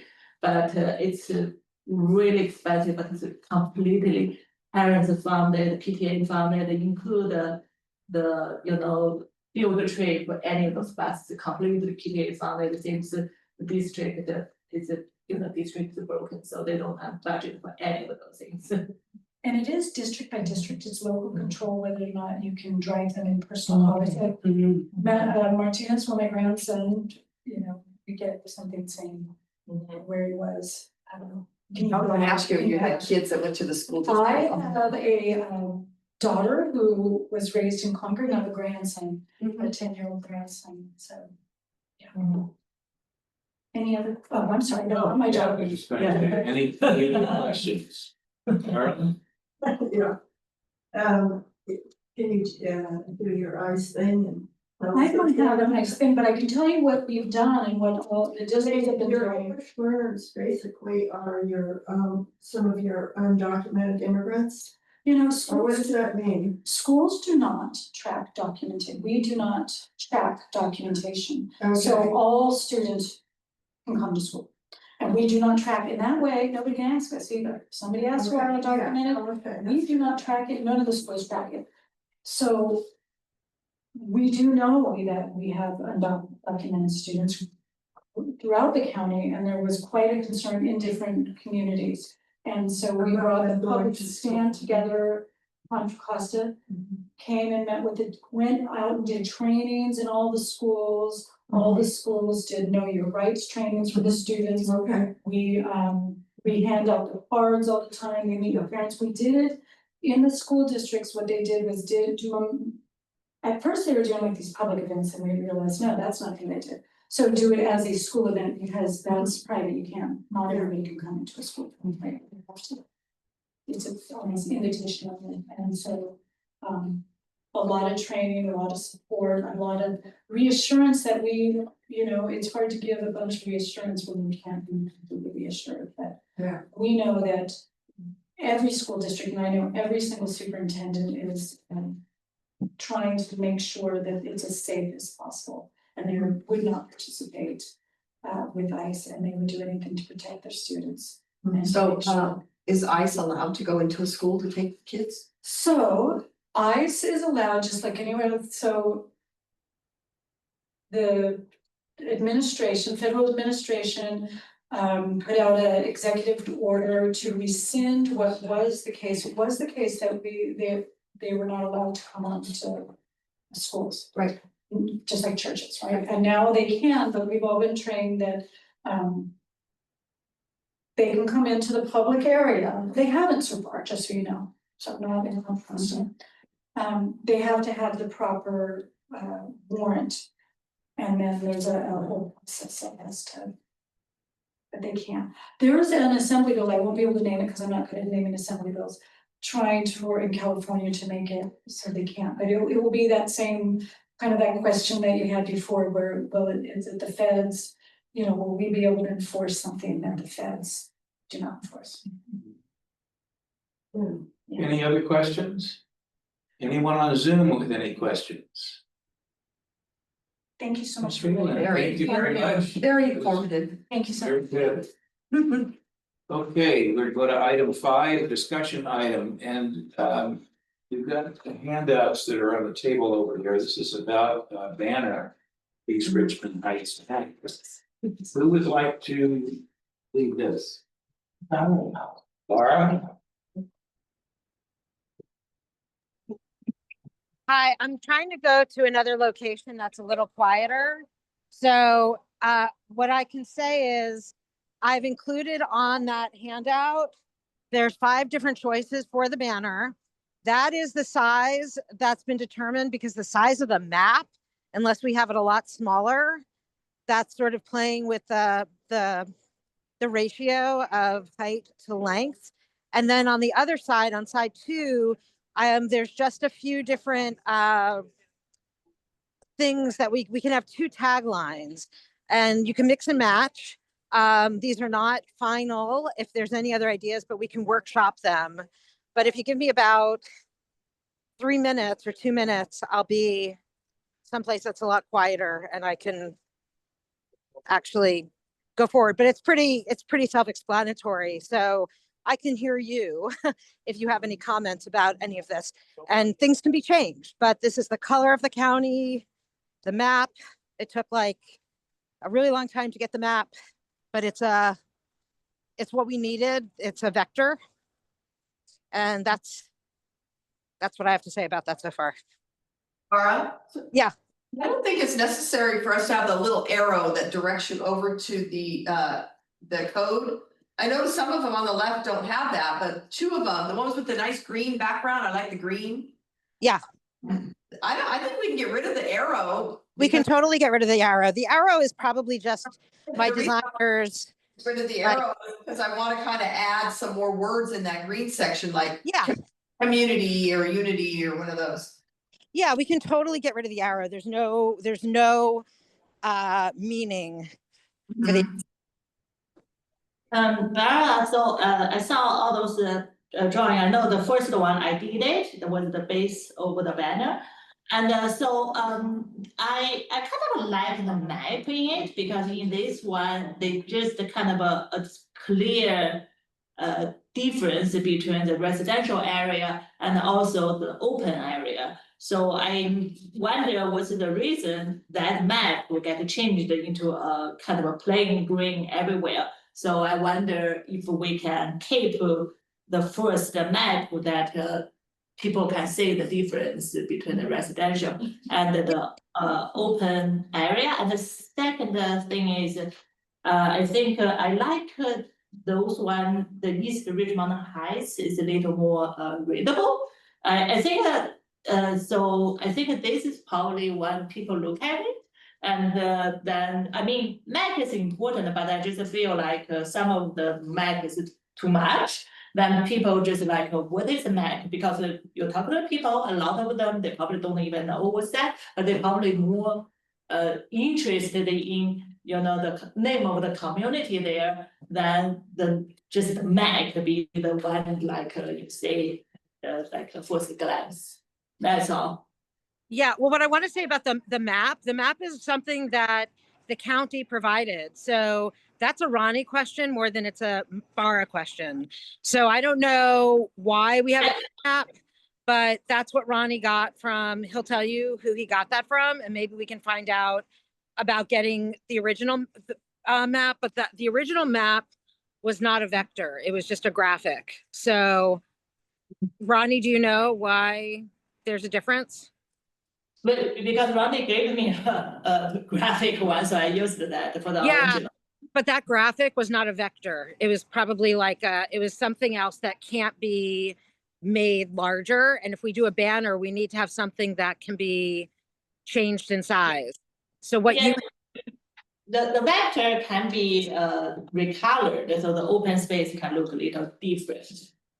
And then the Mac, I think the Mac is okay to be there, but I just think the East Richmond Heights should stand out. What did you want to stand out? Not the Mac, but the what? Well, But the name of the community. East just thinking the bottom right Yeah. one, green background, but with the East Richmond Heights much larger. Yeah. Yeah, we can totally do that. I can get some more sketches or drafts of emphasizing, I think it's a great idea, emphasizing East Richmond Heights for sure. And as far as the map itself, we can have Ronnie go back to the folks that got us this vector and see what they have. Because to redo it, like if we were to redo it, it's kind of it's a lot of work. It's labor intensive. But no, just pick a couple color in the middle of the map, the vector drawing that changes the open space into a different color. It's not gonna take a long time. Yeah. Play with that. Yeah, you can do it in Illustrator, couple minutes. Yeah, that's easy. That's easy. Yeah, gradation or something. Just to make the open space look different. I think it's kind of important to see this neighborhood, the open space is a so important part of it. So I think they should look different than the residential neighborhood, that's all. Well, maybe we'll change the color of where there is an open space and keep the green where there is open space. Maybe that's a solution. Yeah, or just different shades of green so you can tell they are different. Which is what you have on that top left one. You Yeah. have the dark green and the light green. Yeah, that's at the beginning, the one I did it, I spent time to kind of color it. Okay, yeah, that's pretty easy to do. Even I could do that, but I'm not going to. Okay, and do you have any thoughts about the taglines? Or Wait, before we move on to the taglines, I think there needs to be looking at some proportions, because maybe the map is too large, but the East Richmond Heights is too small, and then the other one, the East Richmond Heights is just too much, and you can hardly read the municipal advisory. So I think we need to look at alternatives on that to kind of compromise on making one a little bit more prominent and the map a little bit less, but I don't think any of these that we like in the green really work. They're just the two extremes. Yeah, I mean, the first one, when I did it, both of them readable, but I think later on just become one too much than another. I agree with her, one's too extreme, so one smaller and one slightly larger. And I also like the word community a lot. I hope we can fit that into it. What do we need to do here now? Well, I think maybe we need to listen to the comments about taglines and then bring it back and discuss it, and maybe Barry want us to select one, I would think. at some point. Or something. I mean, select or come up with words that you want to be incorporated in. I mean, we can have a bunch of words. We can have more words that are like not all written out, but like a slightly different color that when you're up close, you can see the words, but that are not, and then some words that just really stand out. I mean, there's lots of different ways of doing this, but we do want input and we do want some kind of consensus or agreement. That's why I was saying if we get rid of that little arrow and just do community, it wouldn't be too cluttered. Yeah, the arrow, consider it gone. So, and is this something we have to do like this with neighbors that just happen to be here tonight, or do we need to send this out to like your master list? Well, I don't think that we need to get approval beyond the board, and it's a matter of what how the board wants to handle it. We don't have a deadline for this at this point. You know, this just it would be great to have this done by next summer, and it would be really nice to have it for the meetings, but there's no pressing meeting. So I just, you know, it's something that is not going to cost us so much money, but this can last us a few years, but it's not something that's so expensive that if we decided a few years from now or the next iteration of the board decides that they want something else, it's not a huge cost. Well, I think we're close. We just have to change the font sizes on the East Richmond Heights and the map. Make one smaller, one larger. And we could do a sampling. We have a few people here in the audience that could give us their opinion of which ones they like. Yeah, there's probably some, I mean, not that many people on the Zoom now, but yeah. Laura, what was this for? Is this for like the arts festival or? Banner. No, it's just a banner, we can. It's put gonna that be in down the here meeting, at a meeting. And add the Oh, festival, meeting. yeah. And we'll take it to the art and music festival and things like that. Oh, I would vote for all the ones that have East Richmond Heights as a predominant Mm-hmm. element, and the MAC, I don't think is necessary. Or could be much smaller. I Okay. didn't even know what the acronym. What could be smaller, the municipal advisory committee, the map, And the map? yeah, I don't think you need the back, or much smaller. Yeah, that's what we're thinking. We're thinking, East Richmond Heights should be prominent, but map should be on there, but it doesn't have to be huge. It doesn't have to be too big. Right. Yeah, can we, Cause I didn't even know what it meant. yeah, can we spell the name? That's kind of the purpose of this too. We're trying to introduce the community to MAC. And I feel like it's kind of the purpose to let people know what the map is. Right. Yeah. I don't wanna just delete it and. No, I don't want it to lead it, I want it on there. Like, I think we should spell the full name of the map as well, like the municipal advisory council. It looks like you're yelling Yeah, at them. spell it out, that would be even better. Spell Yeah, out. spell it out. Yeah. Well, it's spelled out on these, but it's hard to see because it's so tiny. Uh, It's so tiny, you can't read it. Okay, that could be, yeah. it's a nightmare to design for a committee. Right. Laura, Graphic artist. can you take what you heard and just make one? I couldn't hear that. Can you say it again? I said it's a nightmare to design for a committee. Could you just, from what you've heard, could you just go ahead and make one? I think all your designs are Yeah. okay, and you heard what people said. Yeah, I'm not, I can take what people said. I'll check it against the transcription of this meeting to make sure I understood it correctly. And when we come back together, I will bring you the iterations, and then by then, hopefully we're closer, and then we could choose one, and it will take, about a week or two before it's fine, before it gets created. Just make fewer examples. I think that might make the decision making easier. Yeah. It looks good. Okay. That looks good, yeah. Thank you. All right, Barry, you got the ball. I got it Okay, for everyone. yeah. I had one suggestion, which was make MAC smaller, but I would say a Contra Costa County Municipal Advisory Council. Spell the words out, but Yeah, I think so. that was just Yeah. my thought. Small, make it small. Okay, with that, can we move on? We don't have any potatoes, do we? So we have our subcommittee report. Which of you would like to, or both of you? Jim Way?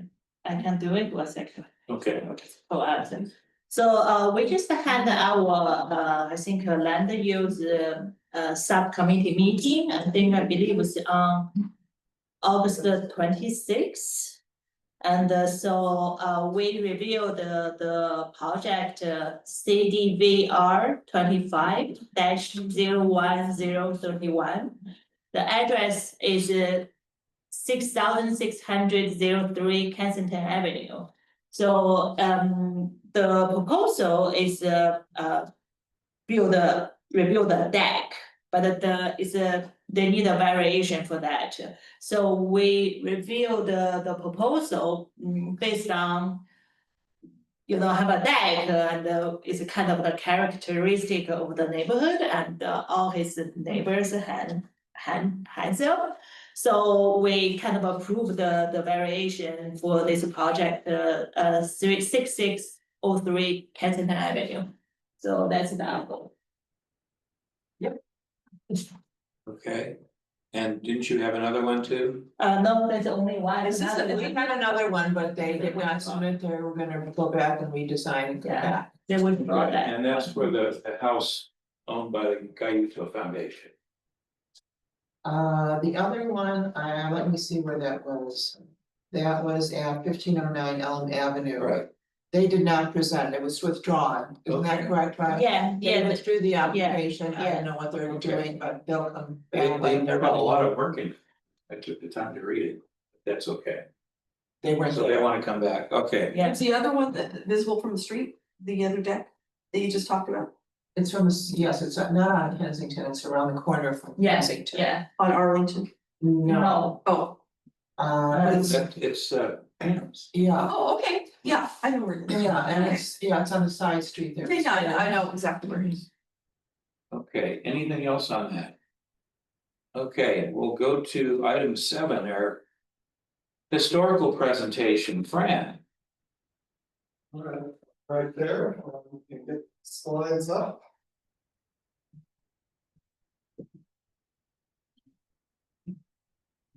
Thank you for putting this together because you're gonna answer a big question I had. Yes, yeah. I'm gonna sit, if that's okay. Yeah, Maybe it's the same in my now.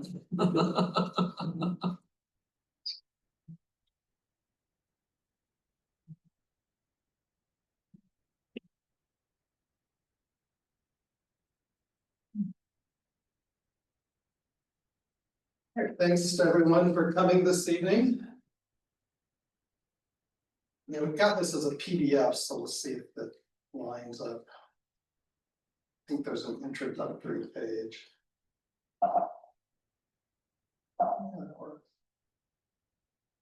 There we are. So good evening to everyone. Tonight presenting some history about the Casford Heights portion of our MAG area. I know we often talk about our own neighborhood and we're getting more and more attendance from each part, so I wanted to do a little focus tonight. I pass through this neighborhood now and then, and I'm sure some of you that live there know more than I do, but you might learn something you didn't know before. What you see is what I think is an early road decoration for the area that's currently in Alvarado Park. So you might find that on a walk through the park. We can go to the next slide. So where is Casford Heights? Think of it as the hill or hills above Alvarado Park to the north. Some parts overlooking the park, other parts seeing Richmond, San Pablo and the Bay, and yet other parts looking down to St. Gabriel Dam Road in the El Sobrante area. And this is, I think from Google Maps, you can kind of see where Raley's is at the top. I see down to that, and then you see Highway 80 on the left and the park at the bottom. Next slide, please. So before joining our MAC area, the residents were part of the El Sobrante MAC. Even today, some I talk to kind of think it's part of El Sobrante, though others I talked to never knew much about it. So for those of you from that neighborhood, do you think of yourselves as from El Sobrante? No. Okay. What was the purpose? Why did they change from the El Sobrante to the? That won't be part of my talk Oh, tonight, okay. but that's a good question. But thanks for the quick input. More questions are welcome later. Next slide. So if you see the arrow indicating, I mean, El Sobrante is kind of this scattered, stretched out area with the city of Richmond in between. I do a lot of shopping there, driving there. My favorite library is the El Sobrante Library. So we still have connections. You see our former East Richmond Heights entirety and the kind of orangish or beige color, some of the green. So my focus is where the arrow is pointing tonight. So next slide, please. So as you've just seen on some of these posters, this is the view of me pointing to that area I'm talking about. Where in green, we're talking about the current configuration, which to me, in some ways is two distinct geographic areas with a park, Alvarado Park, in between. So they don't actually touch, but definitely we have a shared environment in many ways. So next slide.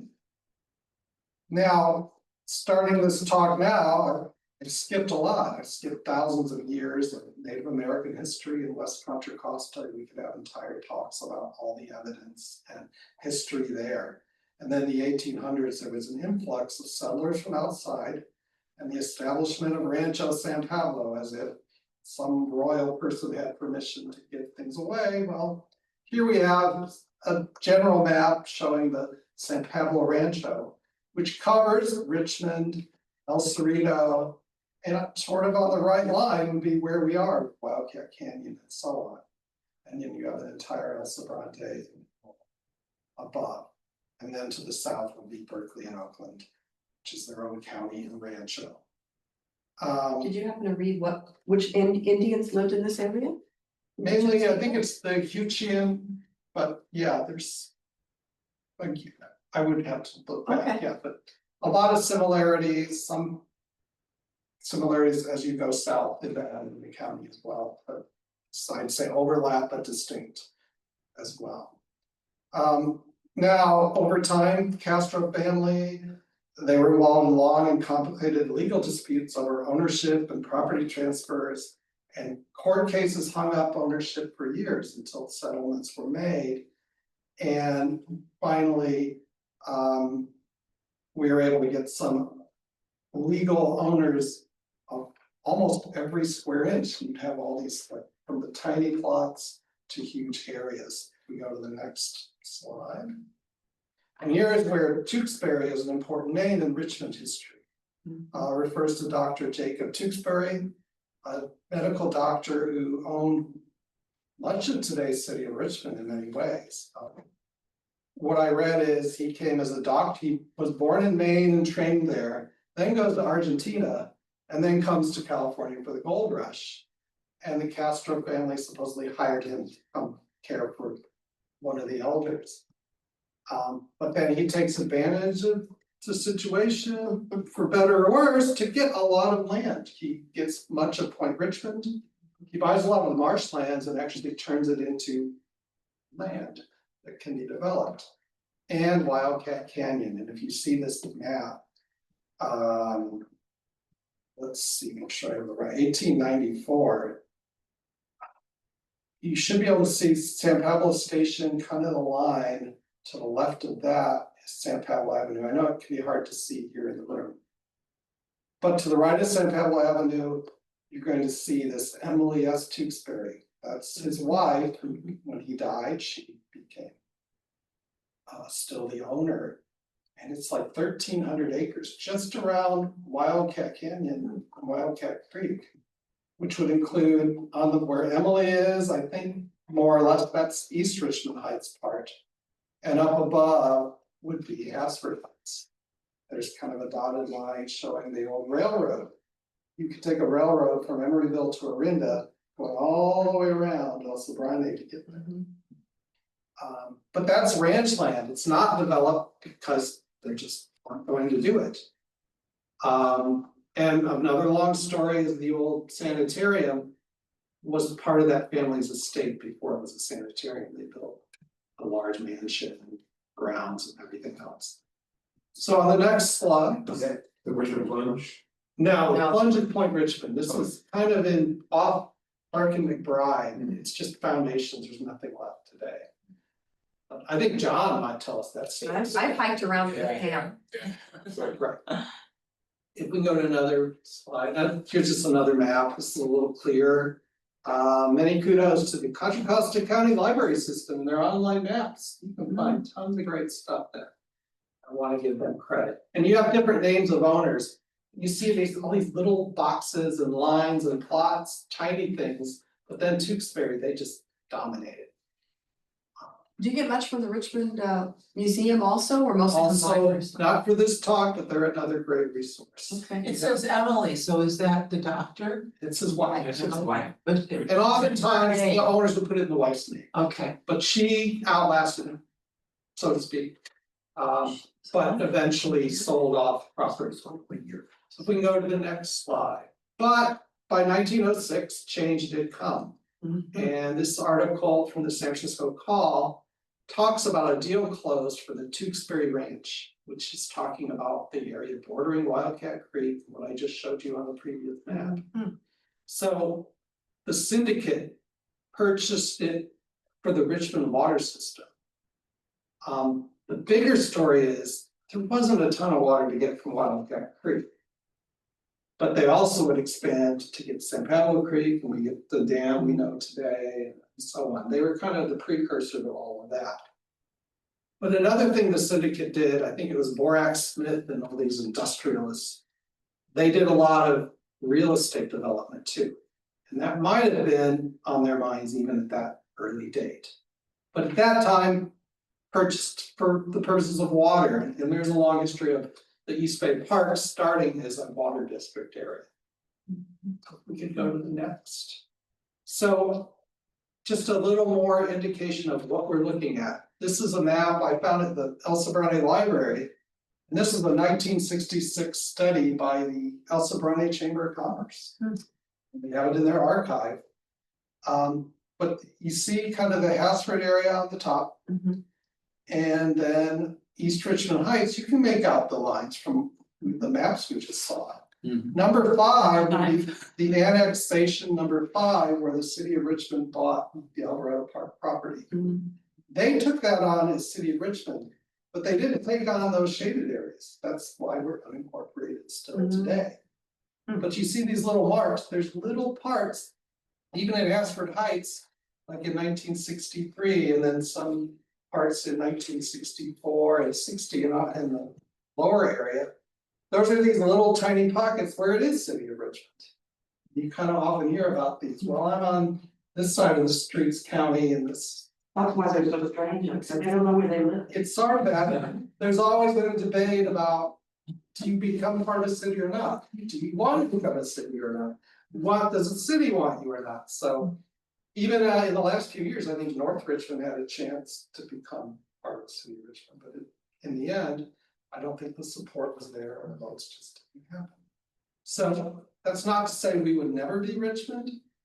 In fact, we almost voted to be El Cerrito a few years ago, the smaller part. But again, it always takes a lot of steps. I heard the residents didn't want to pay the higher taxes. No, There's we did not. taxes, and there's. And I'll say that. But the appraise is much higher. Coming up my time. All right. But yes, there's lower taxes and a difference in services. That's right. But we all find ways to get along. So just to give you a little more indication of the areas we're talking. Yeah, I moved here and the first time I found out where I live is not a part of Richmond, because I found out I bought a fridge, my fridge broke down. And it's so much cheaper for the fridge to ship to me than I pay the whole area. So because they pay different shopping tax, is it much cheaper living in the parking lot? You even pay less sales tax. It just blow my mind, such like a pocket of land that just the Richmond, I think before they didn't want. There is a lot right by Marina Festival. Yes. Unincorporated. I know this is a little tangent, but it's like, yeah, and I think there's an $800 Richmond City fire pension. This area doesn't pay it. But yeah. These are just all the things people look at. So next slide, I'll try to get back on target. But in the early days too, though, there were these tracks built. Here's one that was called North Richmond. By the way, there was another North Richmond where North Richmond is.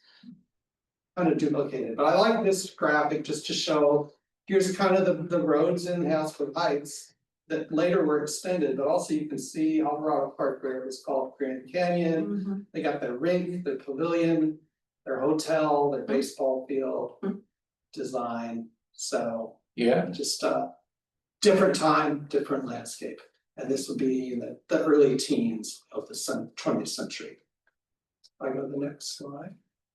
Now, as I said before, the water company bought it for water, but then they decided it could be developed. And one of the early developers was a man called Fay, who opened this new building on McDonald Avenue, downtown Richmond. They were calling it Arlington Terrace. And, you know, we got a building, and this is from 1914. I just zoomed in on the side there on the next slide. It was the Arlington Terrace, the pride of Richmond. Oh, boy. So they were doing a lot of marketing. They also called us Hamburger Hill. Okay, So that is North Arlington. so this is what I thought of as North Arlington. I think I found It the is, wall. yes. And so this is an early kind of video, and they were trying to make it very fancy and exclusive. Right. Oh, did I say exclusive? Yeah, this is when they weren't gonna allow undesirable people, which was a bad period of our country where racism, classism and so on was kind of marketed out front, not quietly. But it was pretty widespread All over. Isn't there two of those vases in the park? I think there might I be. think there's a second one. This is a reflection, yeah, you look at Thousand Oaks in Berkeley and Claremont and all these places. That even though it was illegal, it was a thing. But they didn't really develop that fast, and it wasn't that successful, and this whole pride of Richmond, Arlington Terrace, I don't find much in the history about it. As time went on to the next slide, just a little more, they have these are from the Richmond Public Library, these photos. And there's gotta be a way to get this view from there, except I go up there and there's so many trees I can't see, but I bet there's some neighbors from their back porch can probably see a view like this in so many areas. And there's kind of a building, you can't really see too well in the middle there, so I did a zoom in a similar picture. And this was kind of a casino. Who knows what went on there? And it's still by the entrance to Alvarado Park, it used to be from the back. Right. Okay, we know that. Yeah. Exactly. Yeah. So look at the bar tower. Yeah. You can really identify this. This is a I've great heard some stories about that. landmark, set yourself, and you can see there's just not a lot built in Richmond yet, it's still a lot of farm and houses. So that's that period. 19. Yeah, so, and you can see Brooks Island out there. Right. Right. Yeah. So, yeah, I was driving up there, but I wasn't gonna try to drive off the cliff. Yeah. The next slide, please. So as time went on, that North Richmond was still used, but it was also, you can barely read it, at Jennings East Richmond Terrace. So more developers kept trying to sell and develop, but things were slow to get built up. There's not, I could be corrected, but there's really not a lot of really old structures up there from the early 20th century. There might be a few. So next slide. That Road 7 down there, is that the San Pablo Dam Road? I think that might be it. There was some, I've seen some definitions. Up at the top, it says Road 7. I think that's actually not that though. I think it's, well, you got Hillcrest after Hillcrest. 23rd. You can see the creek on the edge. I'd have to. Yeah, because that's Bonita, we live right off Bonita, the three of us, Okay. so. Road 7 seems like that would be the damn road. Okay. So those lots were never actualized for residential? A lot of them are there, yeah. No, I mean, but the ones along supposedly Pablo. Well, that's the thing. We got to Yeah. look closer at the maps Yeah. to see. And yeah, you're right. Some of them might not have developed. Yeah, because this might it's- just been theory. Yeah. Decision. Yeah. They just, areas where it's just somehow. Like 49, 50. They just I decided was it. spending a lot of time trying to find it. If we go to this one, you can see another close up where I tried to match up then with now. And you see how like Golden Gate Yeah. only goes so far, but then Clement goes further down. Mhm. And then, I don't know what Jennings seems to be an extension of all that. So just to see how, there were plans, and that on the right is like currently it's full houses now, but I don't know how full. You can look at old newspapers to see sales. All right, next thing, and over time there were efforts to do more, but like here's a 1963 effort, there was a Jennings Terrace Improvement Club of people living there. They thought about putting in more streets, curbs, gutters and sidewalks. But the cost was a bit prohibitive, there were efforts, and I can tell from driving up there, not every place is all that developed. They didn't have mellow roofs. They didn't have mellow roofs back then. But there were always ideas for that. So next slide. There are still lots of other mysteries or questions, like, I've seen other reports use Hosford instead of Hasford, but I haven't found a Hasford.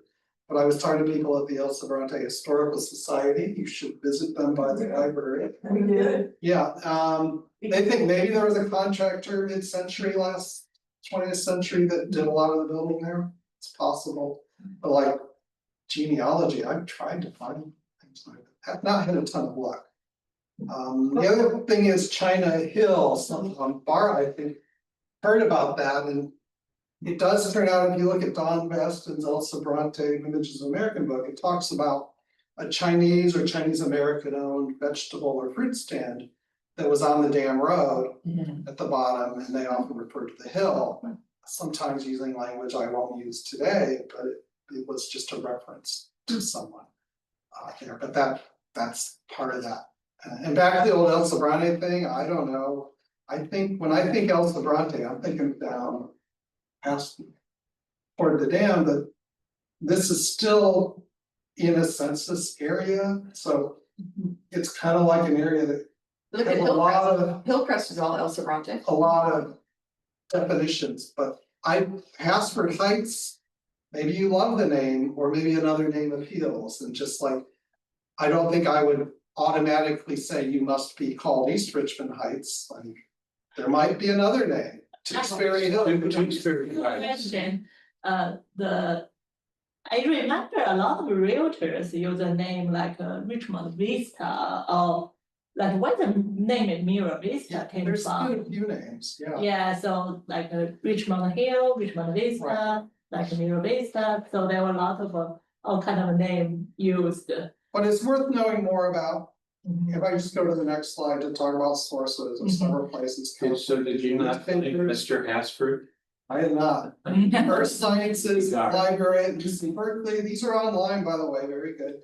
Historical societies, they all have a take on the ranchos and everything. El Sobrante said Pablo's reading.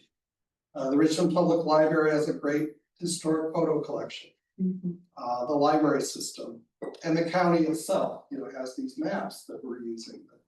We owe a lot to that, and I'm sure they have a lot of data and information as well. But I just feel like hopefully this is a way to get to know this second part, but not secondary part of the activity. Yeah. So thank you. I hope I haven't gone too long. Right? That was very informative. Yeah. I wanted to say that the question you had about how the change came about, when I was doing research for our history quiz for the festival, we had one question about what happened and why this area was incorporated and changed from El Sobrante. I looked up the ordinance. In the ordinance, it just states that the people in your area felt that they had more in common with East Richmond Heights than they did with El Sobrante, and asked to be joined into the East Richmond Heights area. That's what the ordinance stated. And I'm gonna guess there's probably El Sobrante MAC board members who were there who might know something. I don't know. That sounds logical. They might remember. Can you talk about why you feel like more belong to us, like this side than the El Sobrante? What is the difference between that area and El Sobrante? Yeah, maybe it's the curious. Looking for today. I mean, from my house, I'm looking more north, but when I walk up to the hill, it's like that's more view, I feel like, just looking down this direction. Makes sense. And then commuting and just, urban life drawing you this way more, so. Okay. I don't know. Right, you might pass through East Richmond Heights more than you would pass through El Sobrante. Yeah, although I go to El Sobrante a lot there too, I don't know, we're our own little special pocket, I think. Did you have another name? Yes, I did. Okay. I'm not sure you want to hear it, but when I moved into the area. A number of people that I knew were motorcycle enthusiasts. Oh, yeah. And called it Harley Hill. I heard call it Angel Hill too. And Angel Hill, Yeah, yes. Driven past the Hell's Angels. Yes, Angel. So that's what it was. My father was a motorcycle racer at Richmond Ramblers in Point Richmond, and he used to do fiberglass, so he did all the tanks and the fenders for all the Harley Davidson guys, so Yeah, I knew Angel Hill very well. But maybe in future meetings, we can hear from people who live there. Or back for life, they're like, sorry about. Yeah. So I was found it frustrating not to find the answer, what exactly Yeah. why something is, things get passed around. I was sure you were gonna know who Hasford was. Yeah, now you get my interest, I'm gonna try to see what I can find. I would say there's the Elsa Browning stroll on Saturday. Sunday, this Sunday. I don't know, the history tape usually has a table. But they're a great group to talk to, so I certainly. My question is, do the boundaries of Hasford Heights match exactly the boundaries of our, what we call East Richmond Heights up there? Or is there some areas that are outside? I don't know. Actually, I guess that's where it doesn't touch us at No, all, they don't touch. ever. There's no. I It's know, hard. Right. No, I know, but I know that. but the It's not- north side of Passford Heights is not in their map.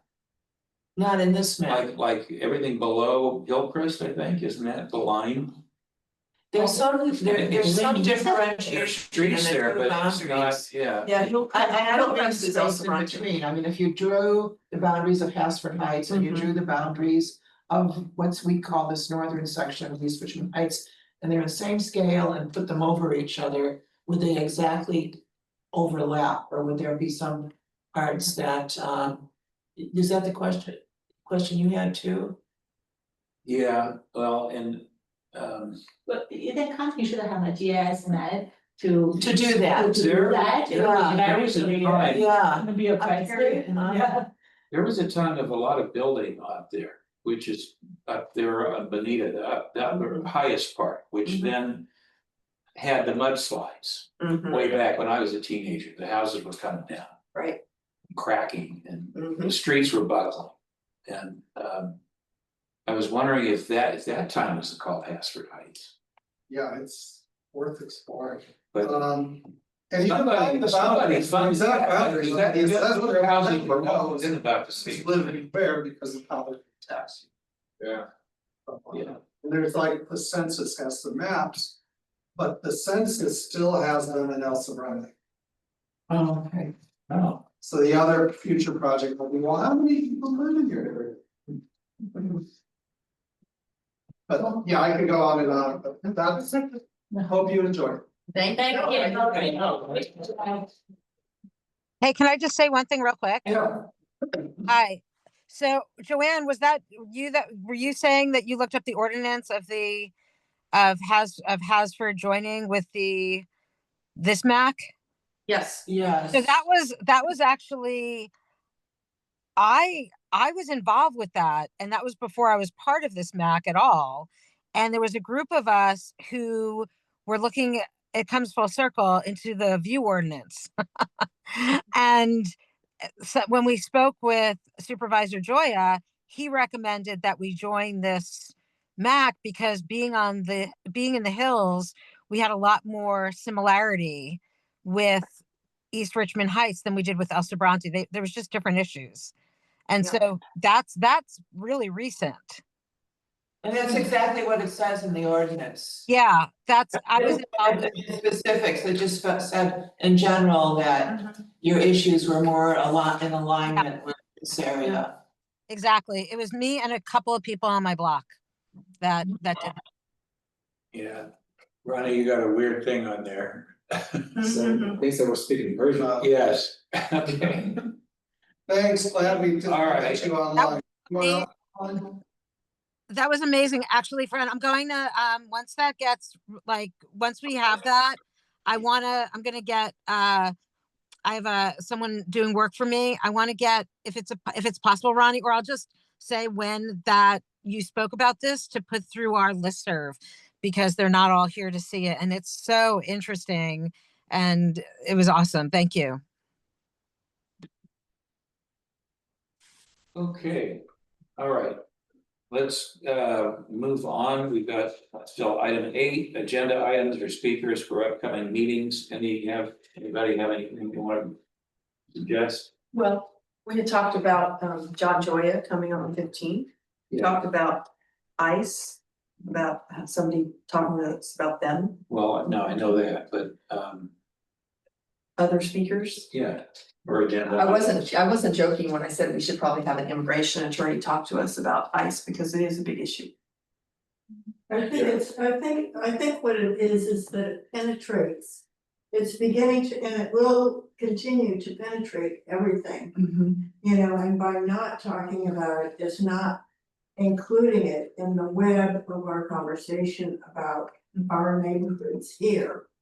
So I think that even if it just comes up, for a short time every meeting, but it penetrates our life right now. I mean, you can avoid it and say that it's not important or that it's whatever. But it's right there. I do know a lot of people who are very anxiety filled about it because they could be arrested at any time. Yeah, no, it penetrates everything. I mean, even if it's not physical or, you know, you don't know anybody right now, that doesn't mean that it's not in your thinking. And there are many people who are living this. Right. And just because we aren't, doesn't mean that we wouldn't at some point. Or, you know, so it's an important issue. And it can be just part of the web of how we talk about things. Doesn't need to be. But I do think I would like to know if John's gonna come next time to talk about this. Well, Ronnie's gotta let us know. When we invite him October 15th. He is always invited, again, he's not taking any, he's really parsing out his public appearances because his son is recovering from a very intense procedure. And so again, he knows the dates, and he will attend as planned. Okay. Should we have a state park here once in a while? I feel like the last meeting when the park did this presentation, people feel like they don't hear from them. Yeah. I mean, don't have to be every month, I think that'd be too much. Well, Brian, Brian, you had talked about it, that you have contacts and don't have. They're included in the emails that send 2 reminder emails that go out Friday before the meeting. And the essentially first thing in the morning today. So again, that just much like CHP, they can attend, participate as they see fit, and they aren't forced to be here, so for lack of better terms, but they are invited, so. Okay. It's nice to have them maybe once or twice a year, it doesn't have to be every month. Yeah. It's nice to. And that's the main representative from the Parks District, so that he will go out to him, so he's there. Okay, thank you. All right, anything else on that? Okay. We'll finally go to public comment on any item that was not on their agenda tonight. Anything anyone would like to talk about? Yes, I'm hoping to organize a neighborhood barbecue at Wildcat Canyon. So I have some flyers for everyone on the 28th, and it's just a free neighborhood event. And we're firing up those awesome big grills over there, so. I got this, but I'm gonna be in Virginia that day. Oh, well, maybe pass it on to a friend or anything else. Thank you. Put it by the market. That's a such thing, right? It's our second annual. Yeah, it's very fun. If anyone wants more flyers to pass that on. Did you have to get like a reservation? Yeah, we booked it and got insurance and the whole deal, so. Okay. Wow, very good. I don't think they're gonna be playing music. Okay, I see Liz has her hand up. Hi, I just had an observation about the last meeting where the bicycle path was presented in the agenda. And initially it was like later in the agenda, and then at the last second it was moved up. And what ended up happening is that topic took so long to get through that other items, such as the safety people, like the officers who had attended, were then gone by that point. So those of us who come to the meeting regularly for these updates weren't able to get the information that we had come for. So I'm wondering if in the future we could adhere to the agenda and not put such topics early on because they will tend to take a very long time. And then I also noticed that the majority of the people who were there for that one topic just left. So it was kind of disappointing for those of us who are dedicated to coming every month for hearing information. Yeah, Liz, I'm with you. I want to do our presentations and get them done first. They don't take long. Yeah. I like staying with Supervisor Joyous first, the sheriff, the fire, highway patrol, and if, I'm not sure we're gonna have Richmond police there.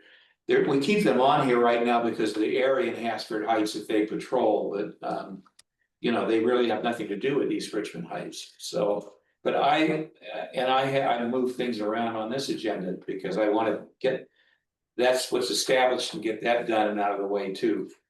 So I'm with you, and that's where my thought is. Okay.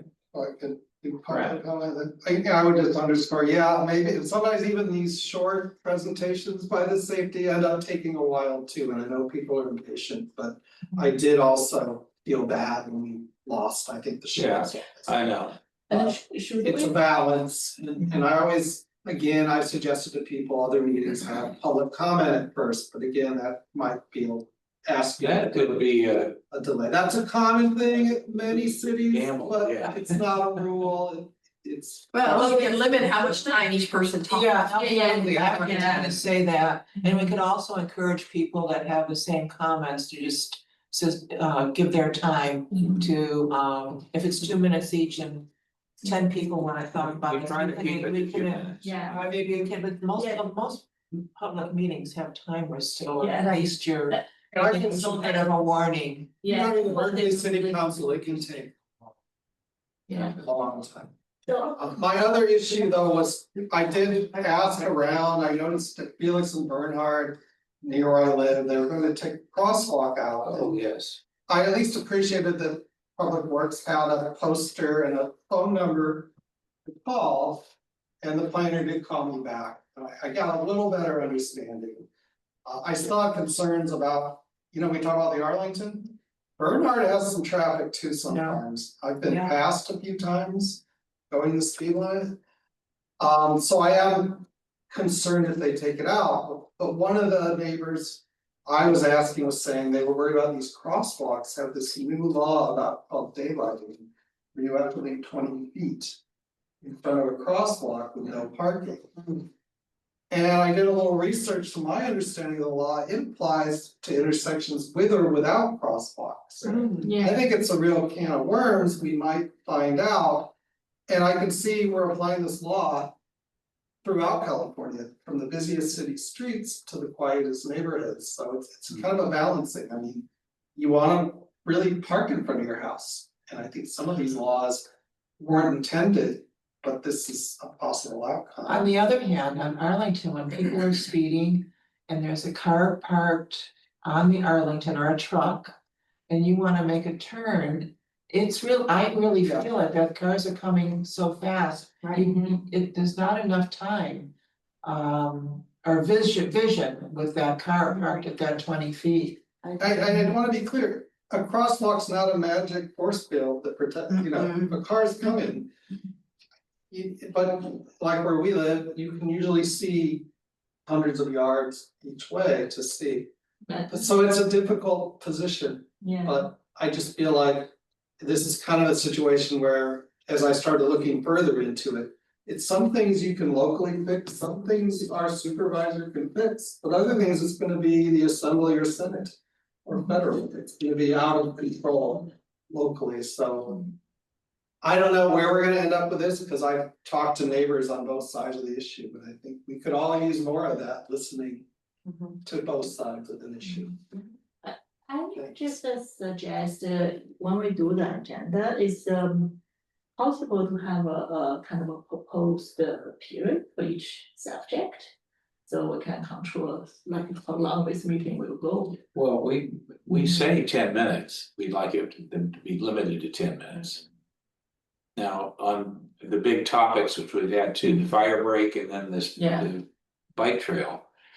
So many people have come in and they all want something to say, and we have to, you know, give them that opportunity, so. Yeah, I got 2 minutes per person talk. Well, that's Yeah. what, that's in our agenda, yeah, Okay, it's 2 minutes, okay, yeah. but we're not on first. No, we haven't enforced that. Well, we haven't had an issue where. We're learning, Even when you were the chair, Right. you know. Well, we're learning, that's why we're talking Yeah. about it now, that maybe Yeah. we do have to do that. I definitely think we should limit it to 2 hours, and I definitely think that we should have a timer for speakers. Yeah, I do too. because the school district does that, they cut your mic on 3 people, but. I have a great timer on this. But it's not like that. So, right, those. I'd like to just mention one thing, because we've all seen. They're preparing all of our streets to be slurry sealed. Yes. And they've been repairing a lot. They did a huge section up the street from me today. It has a natural spring underneath Arlington Boulevard. And I watched what they did, and they laid down. In there, this gigantic tarp, and I'm assuming it's gonna make the water go sideways instead of come up through Arlington, which is what it's been doing for years. So we'll see what happens after that, but I've talked to 2 people with this project, and they say the county knows about it. So they're trying to redirect the water. Well, I guess that's what it's gonna do, was a gigantic, it was as wide as this room. And almost as long as this room that they repaired today. But I've never seen them do that on any of the other patches where they roll this thing out. Cause the spring has been there forever, and the neighbors right there have got springs in their house. One of them has a whole system that's been there for years. That collects it in a tank and then it pumps it into the storm drain when it's full. So it's Wow. always been active up there. But what I wanted to mention about. You're talking about a crosswalk. I called Public Works and asked them about the crosswalk plan. Down there at. Elm in Arlington, where the Arlington Christian School is, that's where you go, if you're coming north. You go down and the street turns and the crosswalk is down there where you can't really see it, you'll see a sign of the shoulder crossing. Yeah, exactly. So the county last November drew up plans to move that up on Arlington.